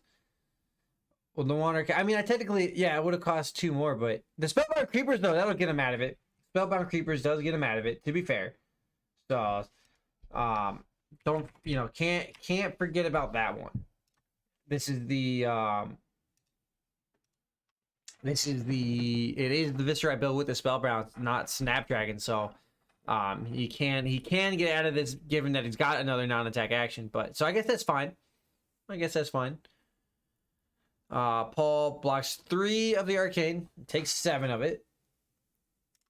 Oh, wrong player there.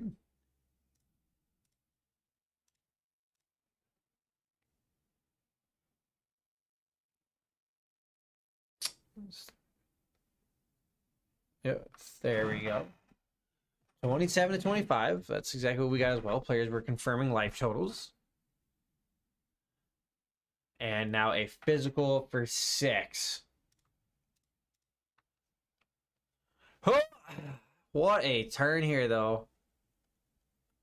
Paul is going to throw 2 cards out there and block 6. So take nothing on the physical.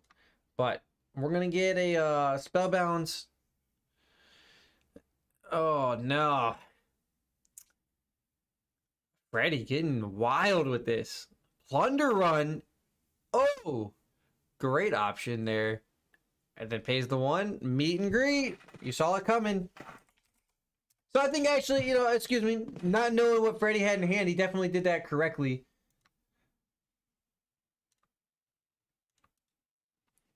For 1 arcane, 4 physical, on hit, makes a rune chance and draw a card. 1 card there in hand. So again, you always gotta look. That's why they're playing, and I'm just here yapping because they're way better than I am.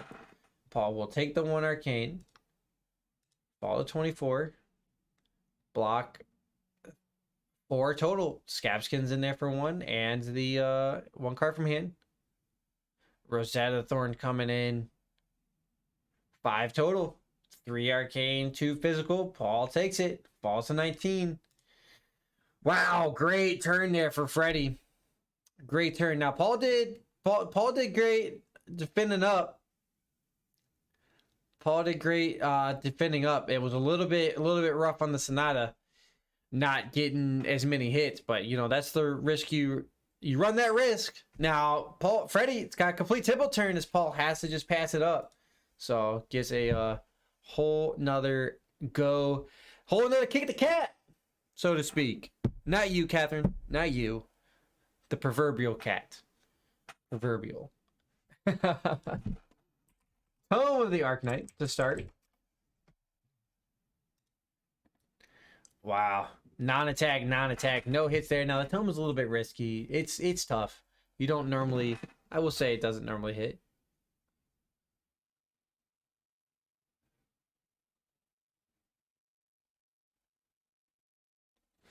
So Marvin and Sky is both on the reveals. So Freddy will activate the grasp. Make a rune chant come in with the Rosetta Thorn for 3 total damage.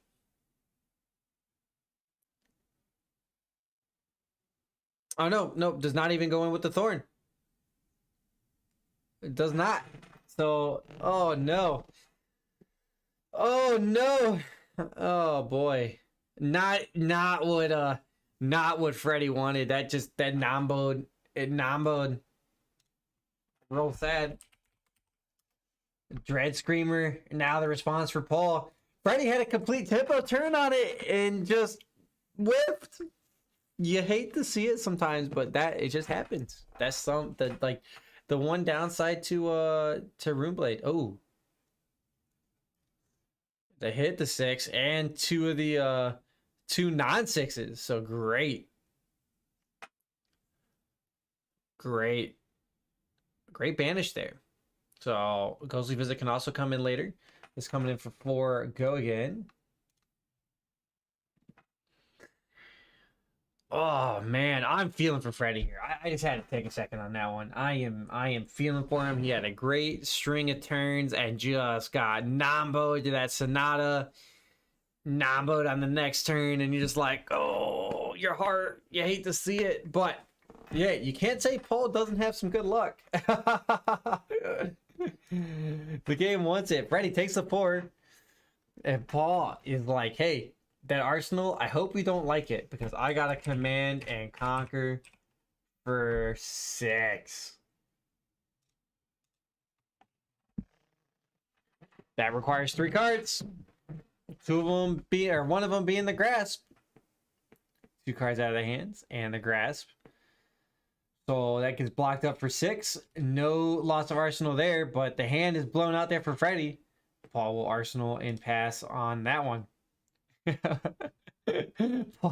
Freddy letting us know he drew 4 total Marvin Skies. Oh, so sorry. So Marvin Skies to start. And to amplify.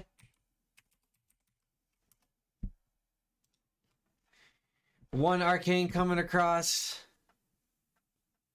Viscerai generates a rune chant there for Freddy. And staring down 7 total is Paul. Amplify is pretty good on the meat. It's on the meat stick, I will say that.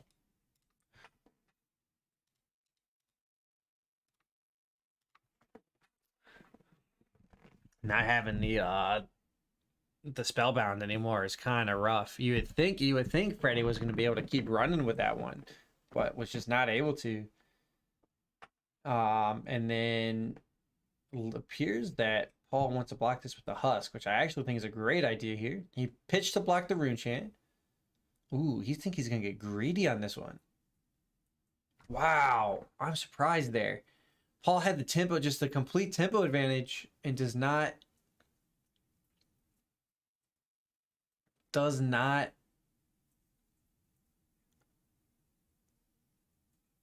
wow, I'm sorry here. I'm just trying to Rosetta Thorn's coming across.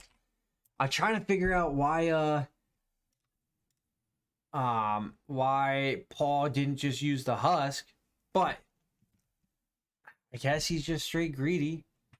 Falls to 16 after that thorn, was able to cover 1 rune chant, 1 arcane. And I am shocked a little bit he didn't just keep the tempo going. Rolls the Scabskins here. Oh, off the screen. Try it again. 3, there we go. Now you wish you would have kept those cards in hand. Paul, why? You can't say Paul's not lucky, though. You can't say Paul's not lucky. Oh, well, I mean, to be fair.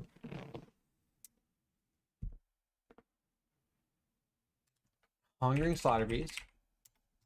That's coming in out of Arsenal. Now, to be fair, though, I guess the Ghostly Visit. The Ghostly Visit gets to come in after this. Paul has to hit a 6. Got the 6. He's good there.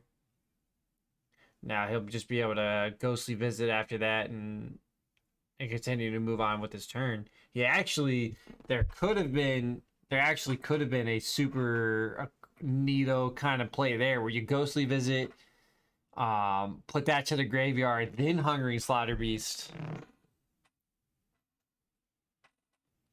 Pull that across. As long as he's got the resources for it. I had to double check on that one. This one's coming across for 7. Oh, man. I think Paul definitely wishes he maybe would have kept the cards in hand after that. Oh, could you imagine having 2 more cards in hand? Now the Carrion Husk would have been it would have been gone, but I think, you know, it was a 6 for 6 rate. I think that would have been great.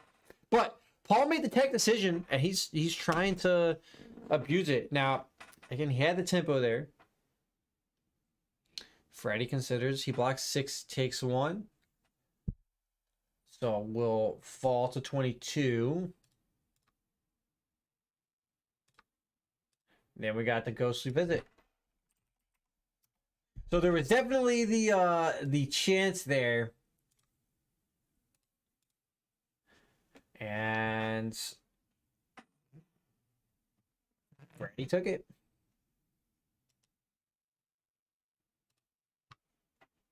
Alrighty. Use that last one. What did he block with on the Ghostly?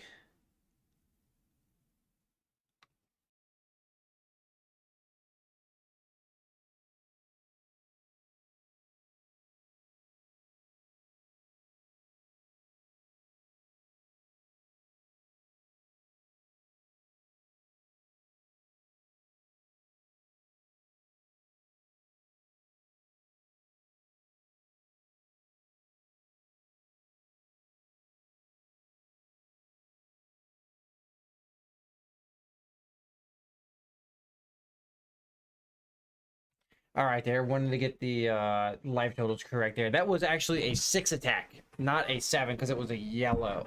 Excuse me. I stand corrected on that one. Assuming that's what it is. Coming in for 4. And 1 Rune Chant. Paul's lamenting the fact it doesn't have 1 more health. I'm telling you, should have Carrion Husked. Could have kept cards in hands, man. Could have kept cards. Cards are valuable. Cards are super valuable. This one's coming across for 4. Let me update that there. And 1 Arcane. Paul may now, unfortunately, off-rate his Carrion Husk, is what I think is about to happen here. He's taking a look through his hand. You also think Paul wants to get some Blood Debt cards in there. He rocks the Ally. He rocks the Blasphemous. So, definitely taking into consideration. Still staring down that Rune Chant. 19 to 16 is the life totals.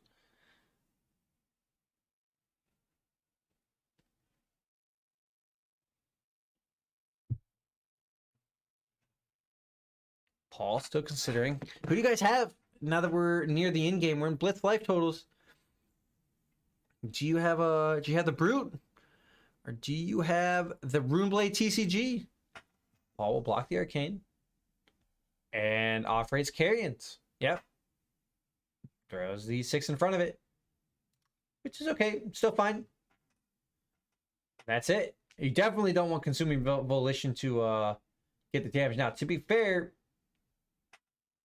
could have maybe thrown 1 card from hand, taken 1. Because it didn't have the effect since Paul blocked the Arcane. Paul rocks its absence, get a second 6. So completely lost a turn and then got 2 back-to-back 6s. Not too bad here. Endless Maw coming in. It is of the red variety, so coming in for 6. You banish 3 random. We're looking for a 6 or more. 6 or more to pump this up to 9. We hit a 6. All righty. Ladies and gentlemen, this is 9. Also turns off the Blood Debt. 9, 2 actions floating. I think I see 3, 4 in the Blood Debt. 3 in the Blood Debt department. Excuse me, 3 in the Blood Debt department.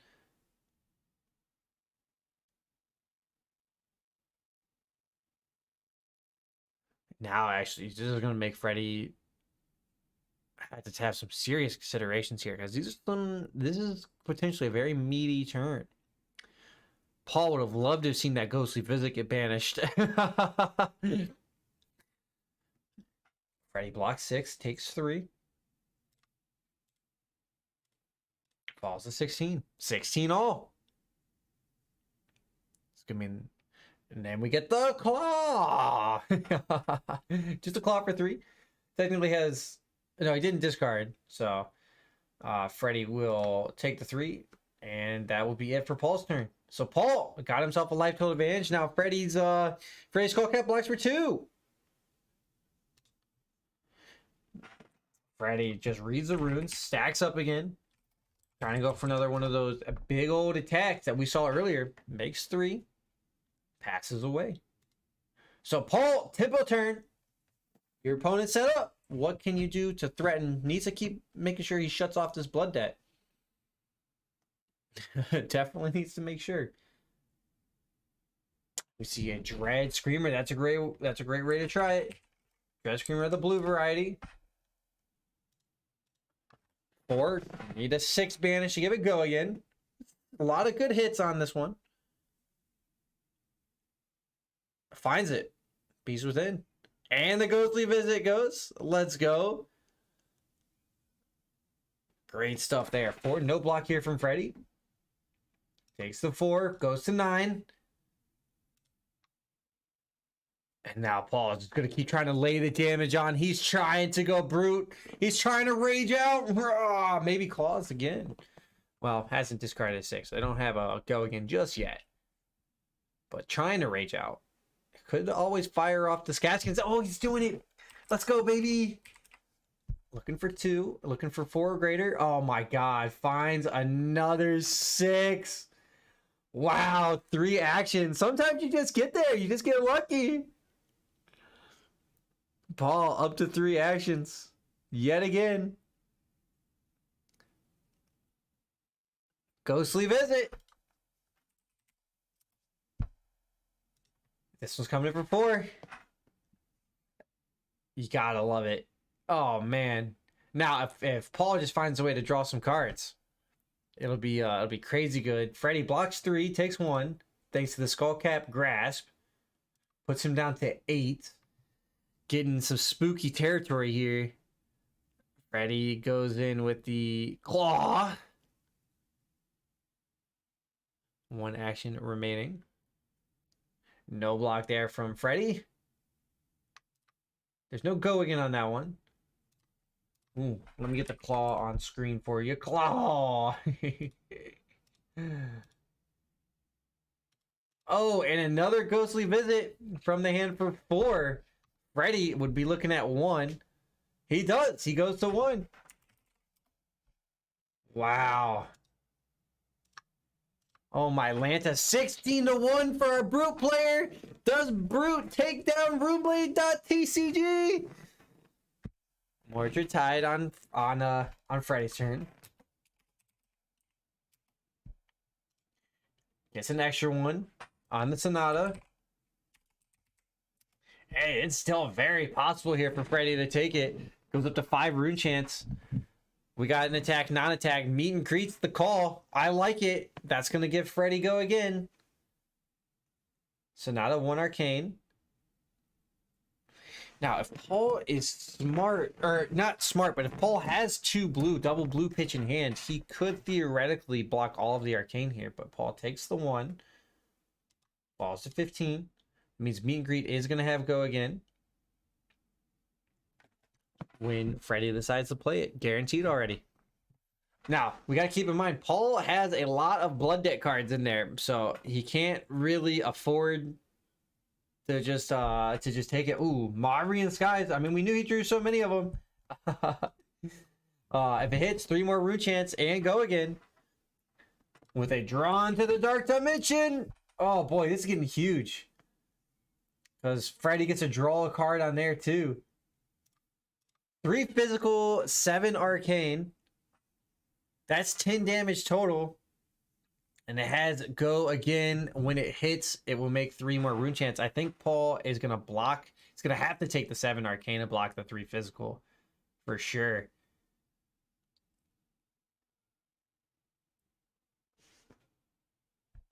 Oh, he pitches to block the arcane. Covers 2 of it. So that's bringing down the arcane down to 5. So falls to 10 from the arcane. Now facing down 3. You do not want this to hit. No blocks into reactions. We're going to finally see those Fate scenes. Or a reckless swing. Oh, no. No, not like this for a Rune Blade. Oh, no. You got double 6 in hand, too. Oh, boy. I mean, Freddy doesn't have a choice. He has a saw. Sometimes it works that way. It's like the shunt. It's like the swing. Oh, boy. I thought we were about to see Freddy Runeblade TCG his way into victory on this turn because that was a disgusting turn. Oh, man. Oh, boy. Freddy was not able to make effective use out of Paul's non-turn there on the Scab Skins. And Paul takes it. Levia takes the day and knocks down Freddy. Freddy gave it a very great try, very great effort. But at the end of the day, Paul got it. Levia has some legs to it, ladies and gentlemen. And that will cover it here for round 3. Prize giveaway after this. I'm excited because we just saw Brute win. So, you know, I am not going to complain one bit about that. So, hot diggity. Let's go, baby.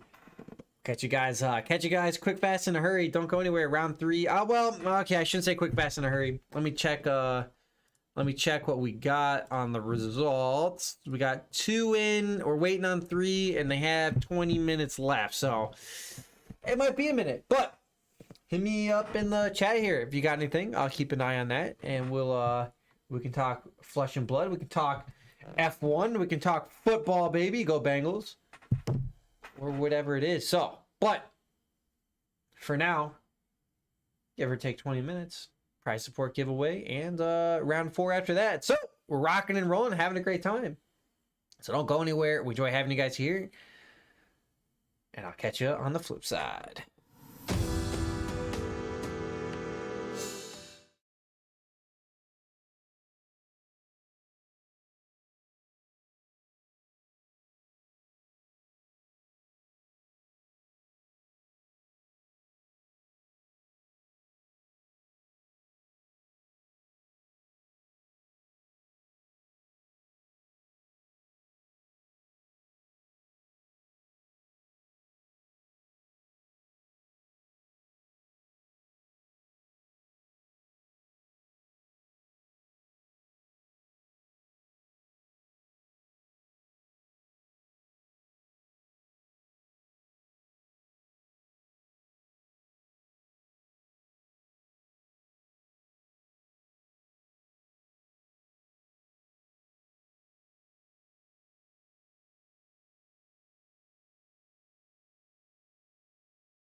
Everybody, super professional there. That was already ready to go. Don't worry about it. How are you guys doing? I'll give everybody a second here to get in to making their way into the chat. And that way I will get this on the rolls. Ooh, this needs to. How do I just go back to the? This is the old one. Don't want nobody to think there's any shenanigans going around. Oh, yeah, the odds are really good. Odds are really good. It looks like everybody's here. It looks like everybody's here. Let's roll some dice, baby. All right, we're gonna roll these suckers a grand total of 9 times. Oh, of course, there, Jason. All right, we gotta do this 9. That's a lot of rolls, but we're gonna make it happen. All right, here's the list here, fellas. Let me know if you see yourself. Here's our 10. If you don't see yourself, let me know. It looks like all of you guys are there. Yeah, that checks out on the list. So if not, I guess forever hold your peace. But I think I'm gonna start rolling it. I'm gonna roll it the 9 times, as long as my math is correct. The math is not always there for me. So, but we're gonna do it. So there goes 1, 2, 3, 4, 5. We're going through this quick, but 6, 7, 8. The next one's it. Oh, I forgot to put you. Yeah, you're right. You're right. Fortunately here, Jason, at 8, you're at the top. Let's see if you get it again. 9. Vince takes it. I'll make sure everybody gets something today in the spirit of Thanksgiving. We'll throw a couple packs your way, Oscar and Paul, to be fair. That way, everybody walks home a winner today. But there's our top 8. Vince takes the cold foil or the matte, his choice, and then Jeremy gets the choice after that. I'll walk into the Discord there. I'll walk in the Discord and explain it. So it should be good after that. But congrats there, Vince. We'll go ahead and get this settled out and have a grand old round number 4. So for those watching the coverage for round number 4, it's coming soon, right when we get this handled. And for yeah, I'll see you guys in the lobby.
Hey everyone, and welcome back to Uncharted Realms' Sunday event. I'm Brent, alongside Brent with Brent. Excited because it's round 4. It is unfortunately our last but not least round of today's coverage of Out of the Box Gaming's classic constructed at the Armory level.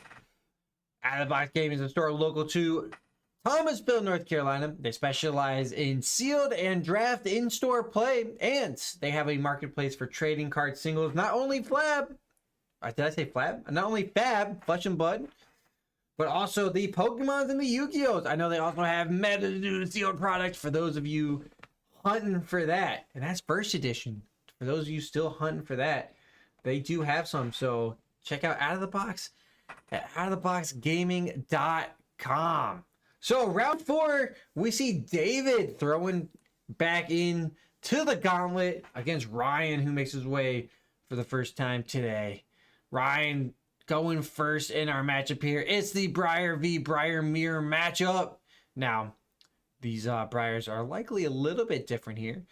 We can indicate that initially by our chest pieces, which are going to be the only difference. They're both rocking the Skull Cap, the Grasp, and the Snapdragon Scalers, but David has himself a Bloodsheath Skeleton, while Ryan has the Feindal Spring Tunic.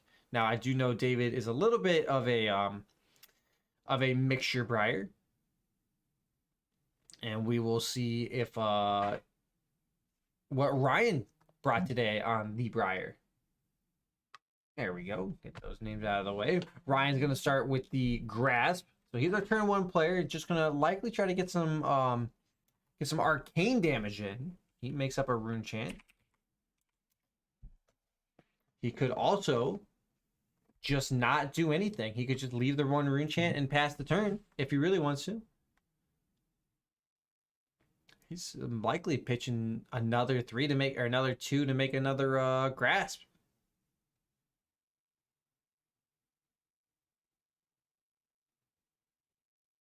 It looks like he considered it. Any arcane damage done now is just straight free damage. If he does come in with the Thorn, it will allow David a chance to freshen up the hand there a little bit.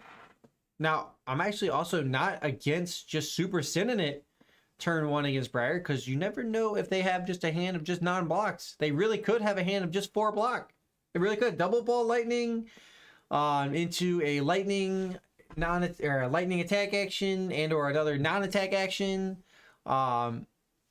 Will net you legitimately 4 block, but such is not the case. David starts it off with a Plunder Run after Ryan's Arsenal and pass the turn. Ooh, following it with the E Strike. So let me get that in there for you. So Enlightened Strike going with the Go Again. 1 card in hand there for David. Now, he also might look to just push Arcane, because there is no Arcane barrier for Ryan either. Ryan takes 5. David makes an embodiment of Earth. And we'll draw a card off of the Plunder Run. This is likely what we're going to see for this matchup. I hate to throw it out there like that for you guys. Briar v. Briar's going to be quick. This is likely a very quick, very spicy game. So keep that in mind as we're watching this. It's you blink and you're going to miss it. Neither of our players are playing Blink. As far as I'm aware, that is a Briar accessible card to get an action point. But, you know. I jest. I joke. Yeah, that's the closest I could get to a pun. That's the closest I could get today, you know? Yeah. I'll come up with something better. I'm sure I will. Who do you guys have? Do you have the turn player Briar, or do you have the tempo Briar? Again, there are some differences between what they do. Earthlore Surge makes an embodiment of lightning. No, it's not going to do nothing except... Oh my god. Maybe I can find it. Oh, that's why, because it's not labeled correctly. Lovely. Nah, it's still the blue variety, so that's my bad. Let me fix that. And then the Thorn comes in for 2 and 2.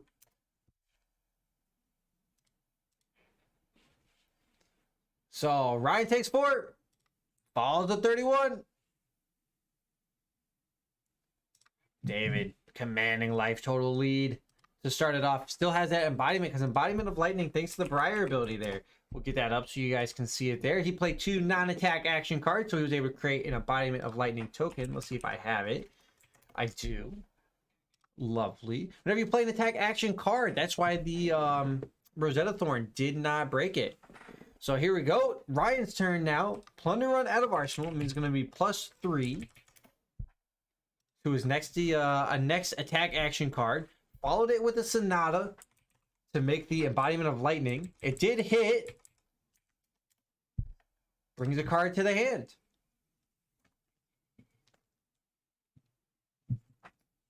So that'd be 1 arcane damage going at David, who's not going to be able to block it. He will fall to 39.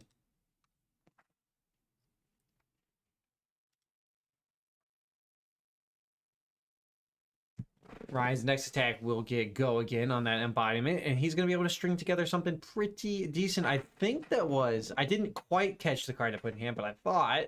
I had my little glimpse of it as I was trying to pull this stuff up. It was a E-Strike, which would be pretty nasty if you could come in here with an E-Strike for 7, and then +1 arcane. Oh, that would be really nasty. I think that'd be an okay rate. To be fair, though, Briar goes 0 for 4. Oh, Nimbleism. Oh, man, +3. And then E-Strike. Now, he's going to give that 7. Oh, no, he chooses to draw a card. Okay, so +3, +3, so 6 total, so 11. I can't get to 11. Damn. Oh, well. So this was the E-Strike coming in for 11.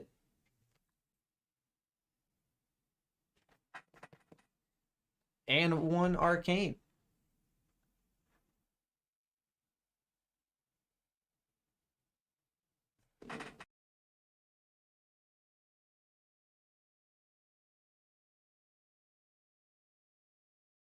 All right, there. Got that covered. 11 and 1 arcane. 12 total. Oops, didn't mean to do that, but 12 total there. Thanks to the Plunder Run pump and the Nimbleism pump. Now, this does have go again naturally. David going for longer. Instead of the +2, he thinks I can get a better rate on another card, which I don't know if I necessarily agree. You know, you think Briar 0 for 4, so you go 0 for 8. So yeah, actually, no, that's true. That's true. He does get a better rate. Not getting the +2. David, no blocks. Falls to 27.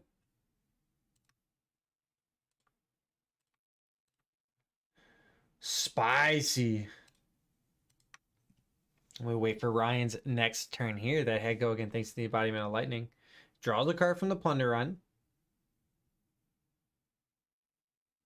And he's going to continue trying to string together 0 for 4s. That's what he's going to try to do. That's why the E-Strike actually +2 was not good value. Ball Lightning's a great start. That's 0 for 4 with go again. Or 0 for 3 go again. Potential +1. It doesn't make the break point over any block, so David can block it for free with just 1 card, which he does. Actually with 4, thanks to the embodiment of Earth. It's a force of nature thrown out there, which naturally blocks for 3. Gets pumped 1 by the embodiment of Earth because it's a non-attack action. Now all of... Oh, another Ball Lightning. This one gets blocked straight to the Skullcat. No hesitation there. No hesitation there. And then Ryan will Arsenal pass. Not a bad turn. I thought maybe could have got more damage there, but the double Ball Lightnings there were actually kind of weaker than what it needed to be. You know, if a Scar for Scar Ravenous Rabble would have came there, David likely would be sitting closer to 20 life. But alas, that's not the case. The Ball Lightnings have a huge upside, but sometimes have the downside, as we saw there. David's going to start it out with a Command and Conquer. Has go again. Thanks that embodiment of lightning, trying to eat away at Ryan's arsenal card there. Ryan's going to try to put the shields up and stop it.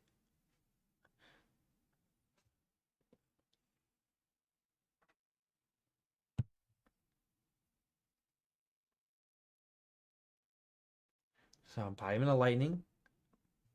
Given this command and conquer going.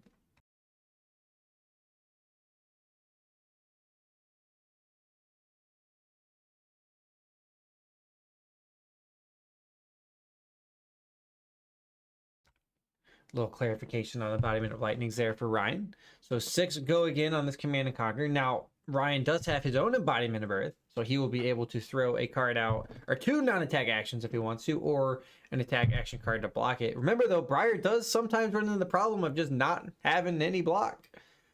Ryan is at greater life total here, so he's indicating Skullcap grasp 1 card from hand, which does make the 6. Leaves himself open to potentially being pressed. But no, David calls it good. No reactions from either player. So 6 block is good. And then just the Thorn for 2.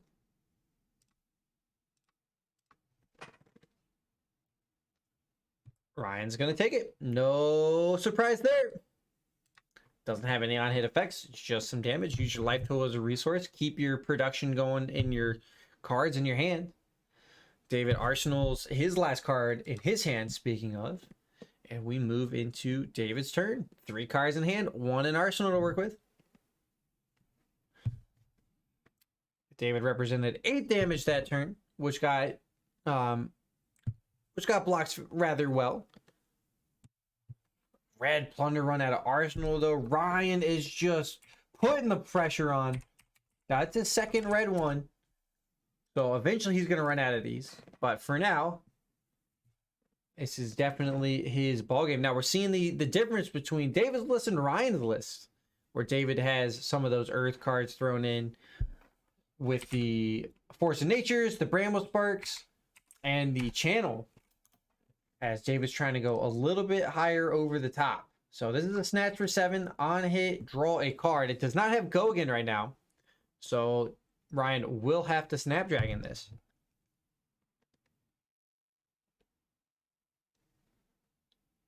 David blocks for 7.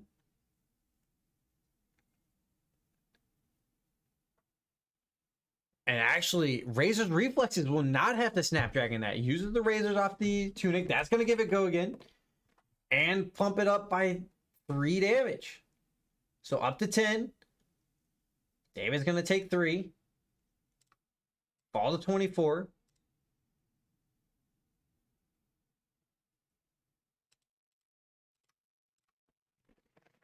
As we wait for Ryan to throw it back out. He's carefully considering all of his turns. He wants to make super sure that he is navigating these appropriately. Wants to min-max his damage and blocks here. You love to see it. It's a great way to when you're coming to play a game, to figure out what the best strategy is and kind of improve as a player. So I like this. Not really any time consideration worries here with a Briar v. Briar. Red plunder run from hand. That's going to be the last red one if I've been keeping track correctly. So David has just about weathered the storm. That's going to create the embodiment of lightning there, and then Arcanic Shockwave at the go again. That's a 0 for 4 with go again, thanks to the embodiment of lightning. Gonna draw a card on the hit because David no blocked it.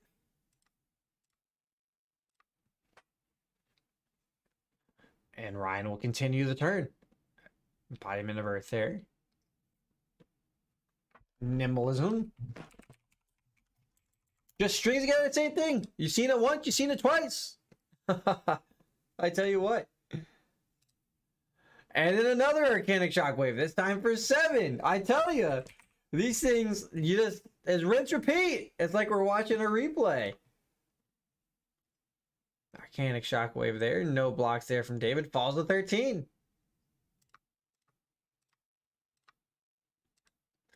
Ryan will pass it over. Have himself a handful of environment averts, but David's going to try to come out fast and furious with the lightning. Entwine lightning to start things off, fusing with the ball lightning. That's for 4. Ryan takes it, falls to 25. We're going to see this life total. You thought maybe David was way down in life total, but no, that's not going to be the case. Ryan's going to, excuse me, David's going to swing back. Ryan is going to match, he's going to be rather close to this 13 number after the end of this turn. Lightning Surge out of Arsenal. That means that's a 0 for 4 go again. Great card there. It would help if I can actually send it. Ryan takes the 4. And David's next turn his block is going to be crazy good. Ryan down to 21. Command and Conquer for 6. Out of the hand. Woo! You love to see it. Pitch that ball lightning for it. Didn't even care about getting extra arcane damage. It's just like, hey, I'm straight up just hitting you with the damage. None of this extra replacement shenanigans. It's just straight 6. No defense reactions. Good luck. Ryan takes it. Ryan really likes his grip. Just like David really liked his grip. Wow, that makes it 15 to 13. I told you. And another embodiment for David. I told you it would be close. I warned you. David 13, Ryan 15.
Sorry about this, fellas. There's a judge call here resolving some stuff right now on some Dread Trip Tish or whatever.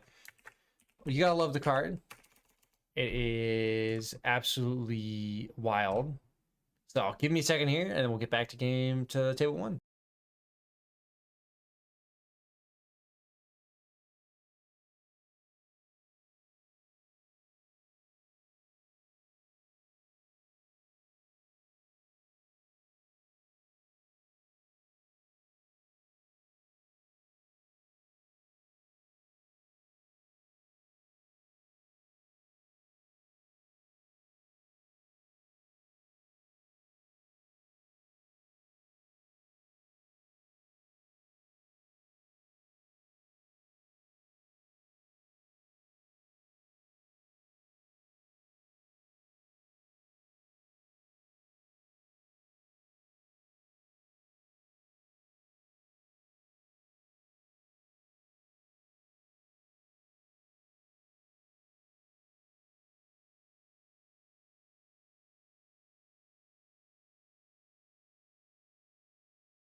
All right, I'm back. Sorry for the delay there.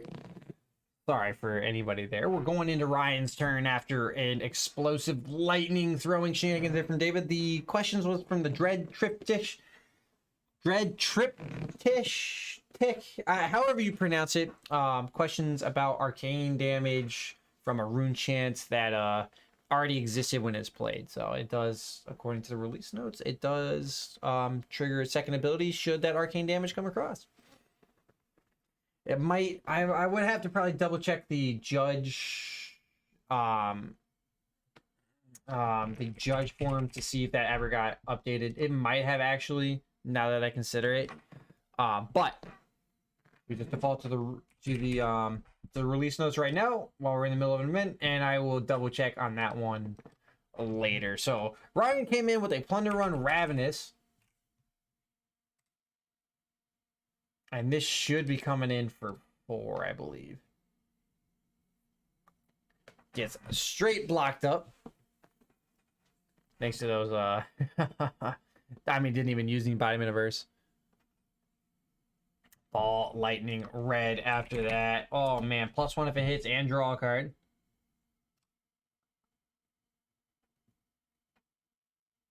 Oh, not for 4, for 3. 1 card left in hand here for Ryan, and we know that ball lightning's on top here for Ryan. So David definitely does not want this to hit. Can definitely block it though with 1 card from hand. Yep, knows there's a red ball lightning on top. So we'll definitely block it up. Blocks for 5. Now it does leave him pressable. Yes. Oh no, lightning press.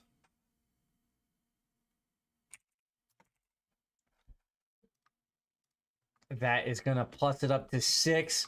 David only blocks for 5 on the embodiments and will take a damage which goes up to 2. Falls to 11, and Ryan will draw. And you know what he drew? It's that red ball lightning, baby! Ryan will come in. Yeah, on the Dread Triptych, I have to double check. There was an update. The Flesh and Blood does not have an intervening if or whatever it's called, the same way Magic does. It has a single event that triggers, and then it has the multiple checks. Not both of those don't have to be active when the event triggers. It's the same thing as, you know, when you hit, if blah blah blah blah blah. Kind of the same connection there. So we saw another ball lightning come across, and David blocked it up, leaving 1 card there in hand, which on his turn he will just arsenal and pass. So something to keep in mind there. If you're ever looking at, there's a win. Flesh and Blood kind of breaks down to a win clause. So it's a win and then a if checking on that win scenario there. So ball lightning for the Dread specifically scenario, if I'm remembering correctly, when you play it, the rune chant pops, and so the Dread Triptych comes into when you attack. That's the win. The if scenario is covered.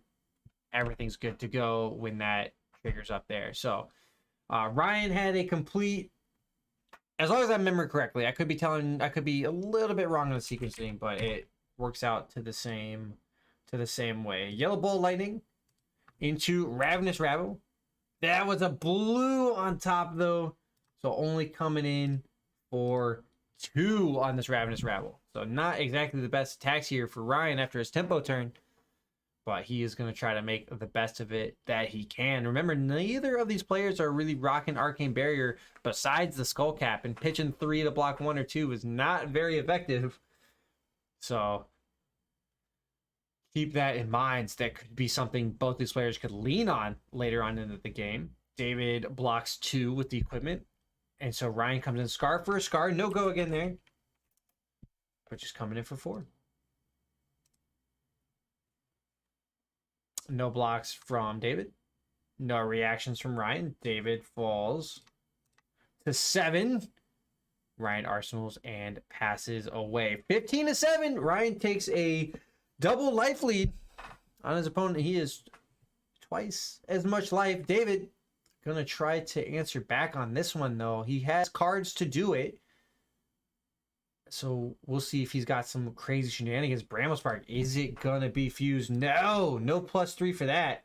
Just some arcane though. That'll help set up some defense later. Ball Lightning means that arcane is gonna be 2 arcane. I believe it's the blue variety. Tastes like a blue. We're gonna do it that way until I get told it's not.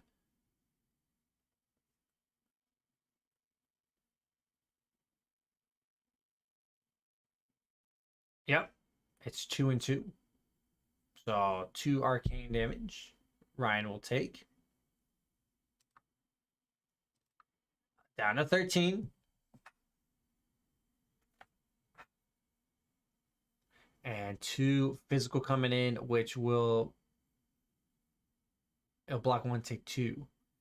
So Ryan blocks 1 with the grasp, takes 2.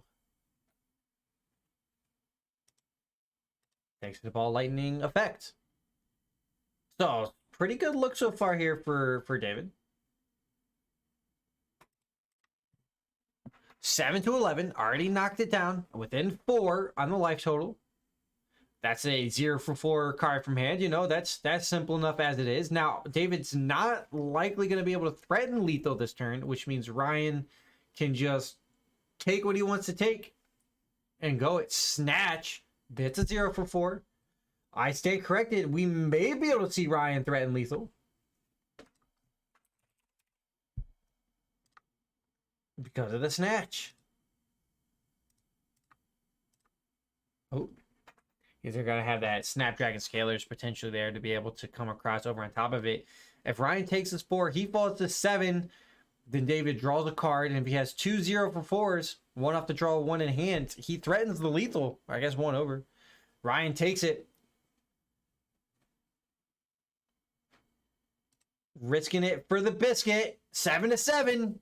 David, did you draw it? Now, David's the block turn, to be fair, is going to be pretty meaty. He's got 3 embodiments already. You'd love to see it when you're the Rune Blade.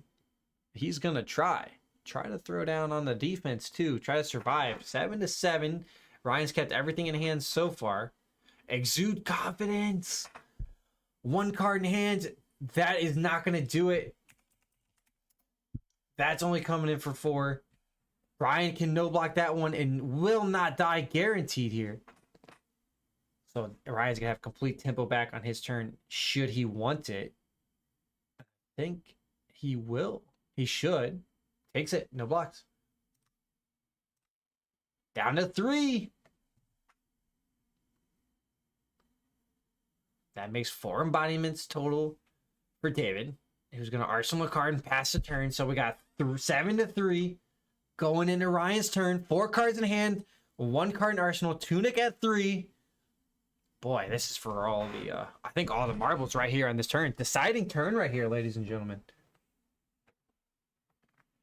I mean, the Sword of David's deciding turn as well was not able to string together an additional attack after that Exude. Needed it to at least just force something out of hand here.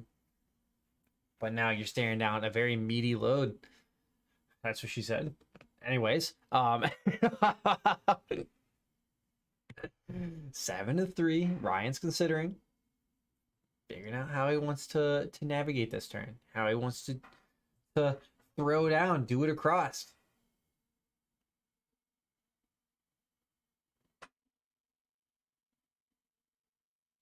Taking a look, making a list, checking it twice. Plunder run out of hand. That's an okay start. It's of the blue variety. That was the one that got revealed from the Ravenous Rabble. So just looking for the extra draw power. Need something meaty behind it to back it up.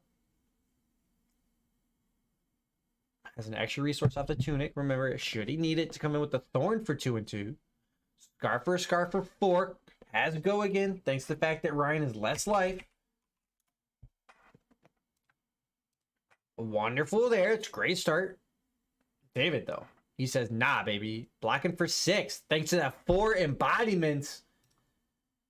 If David just has a full hand of non-attacks, he actually super pluses right here, but he will Okay, so we have a Tunic popped into Electrify from Arsenal. That creates an embodiment of lightning.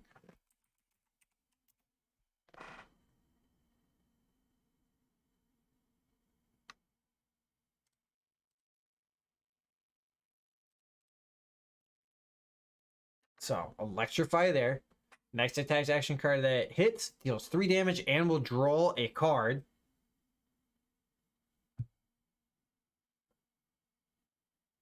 As I mean, technically, if Ryan remembers he has that on hit effect, he definitely could miss it off the plunder run. We'd hope not.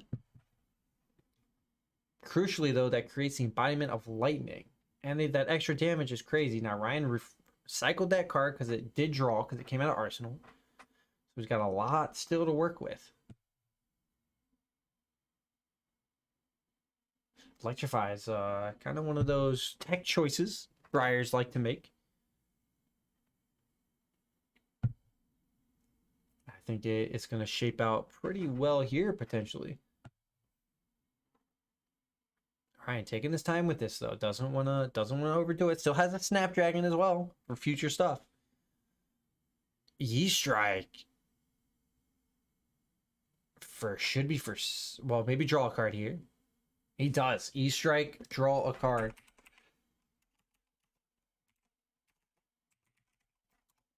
If it hits, draw a card, does 3. Doesn't matter. Blocks for 6. Non-attack action here from David. He just happened to have them, baby. You can't catch this Briar napping.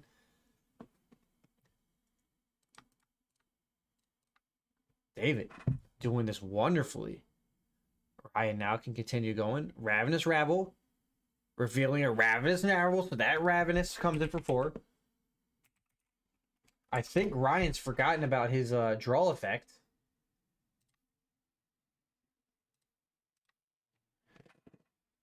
David can block for 2. We'll take 2 off the Ravenous Rabble plus another 3 off the Electrify, which will be 5. Now, Ryan should draw a card there off the Plunder run, but he definitely forgot about it. That's okay. I can't do anything. Rosetta Thorn for 2 and 2. And that'll do it. David can't do it. He doesn't have enough left. And Ryan takes it in the Thunderdome in round number 4. Wow. Great finish there. It took him a second to piece it together, but he managed it. Did forget the extra draw, so did have another card available. Forgot on that Plunder run, but I'll make sure I talked to him about making sure the Plunder run carries over. But great job from both of our players. Well done from everybody here. And I want to say thank you all for everybody that came out and watched. Had a great time. I sure did. I enjoyed it.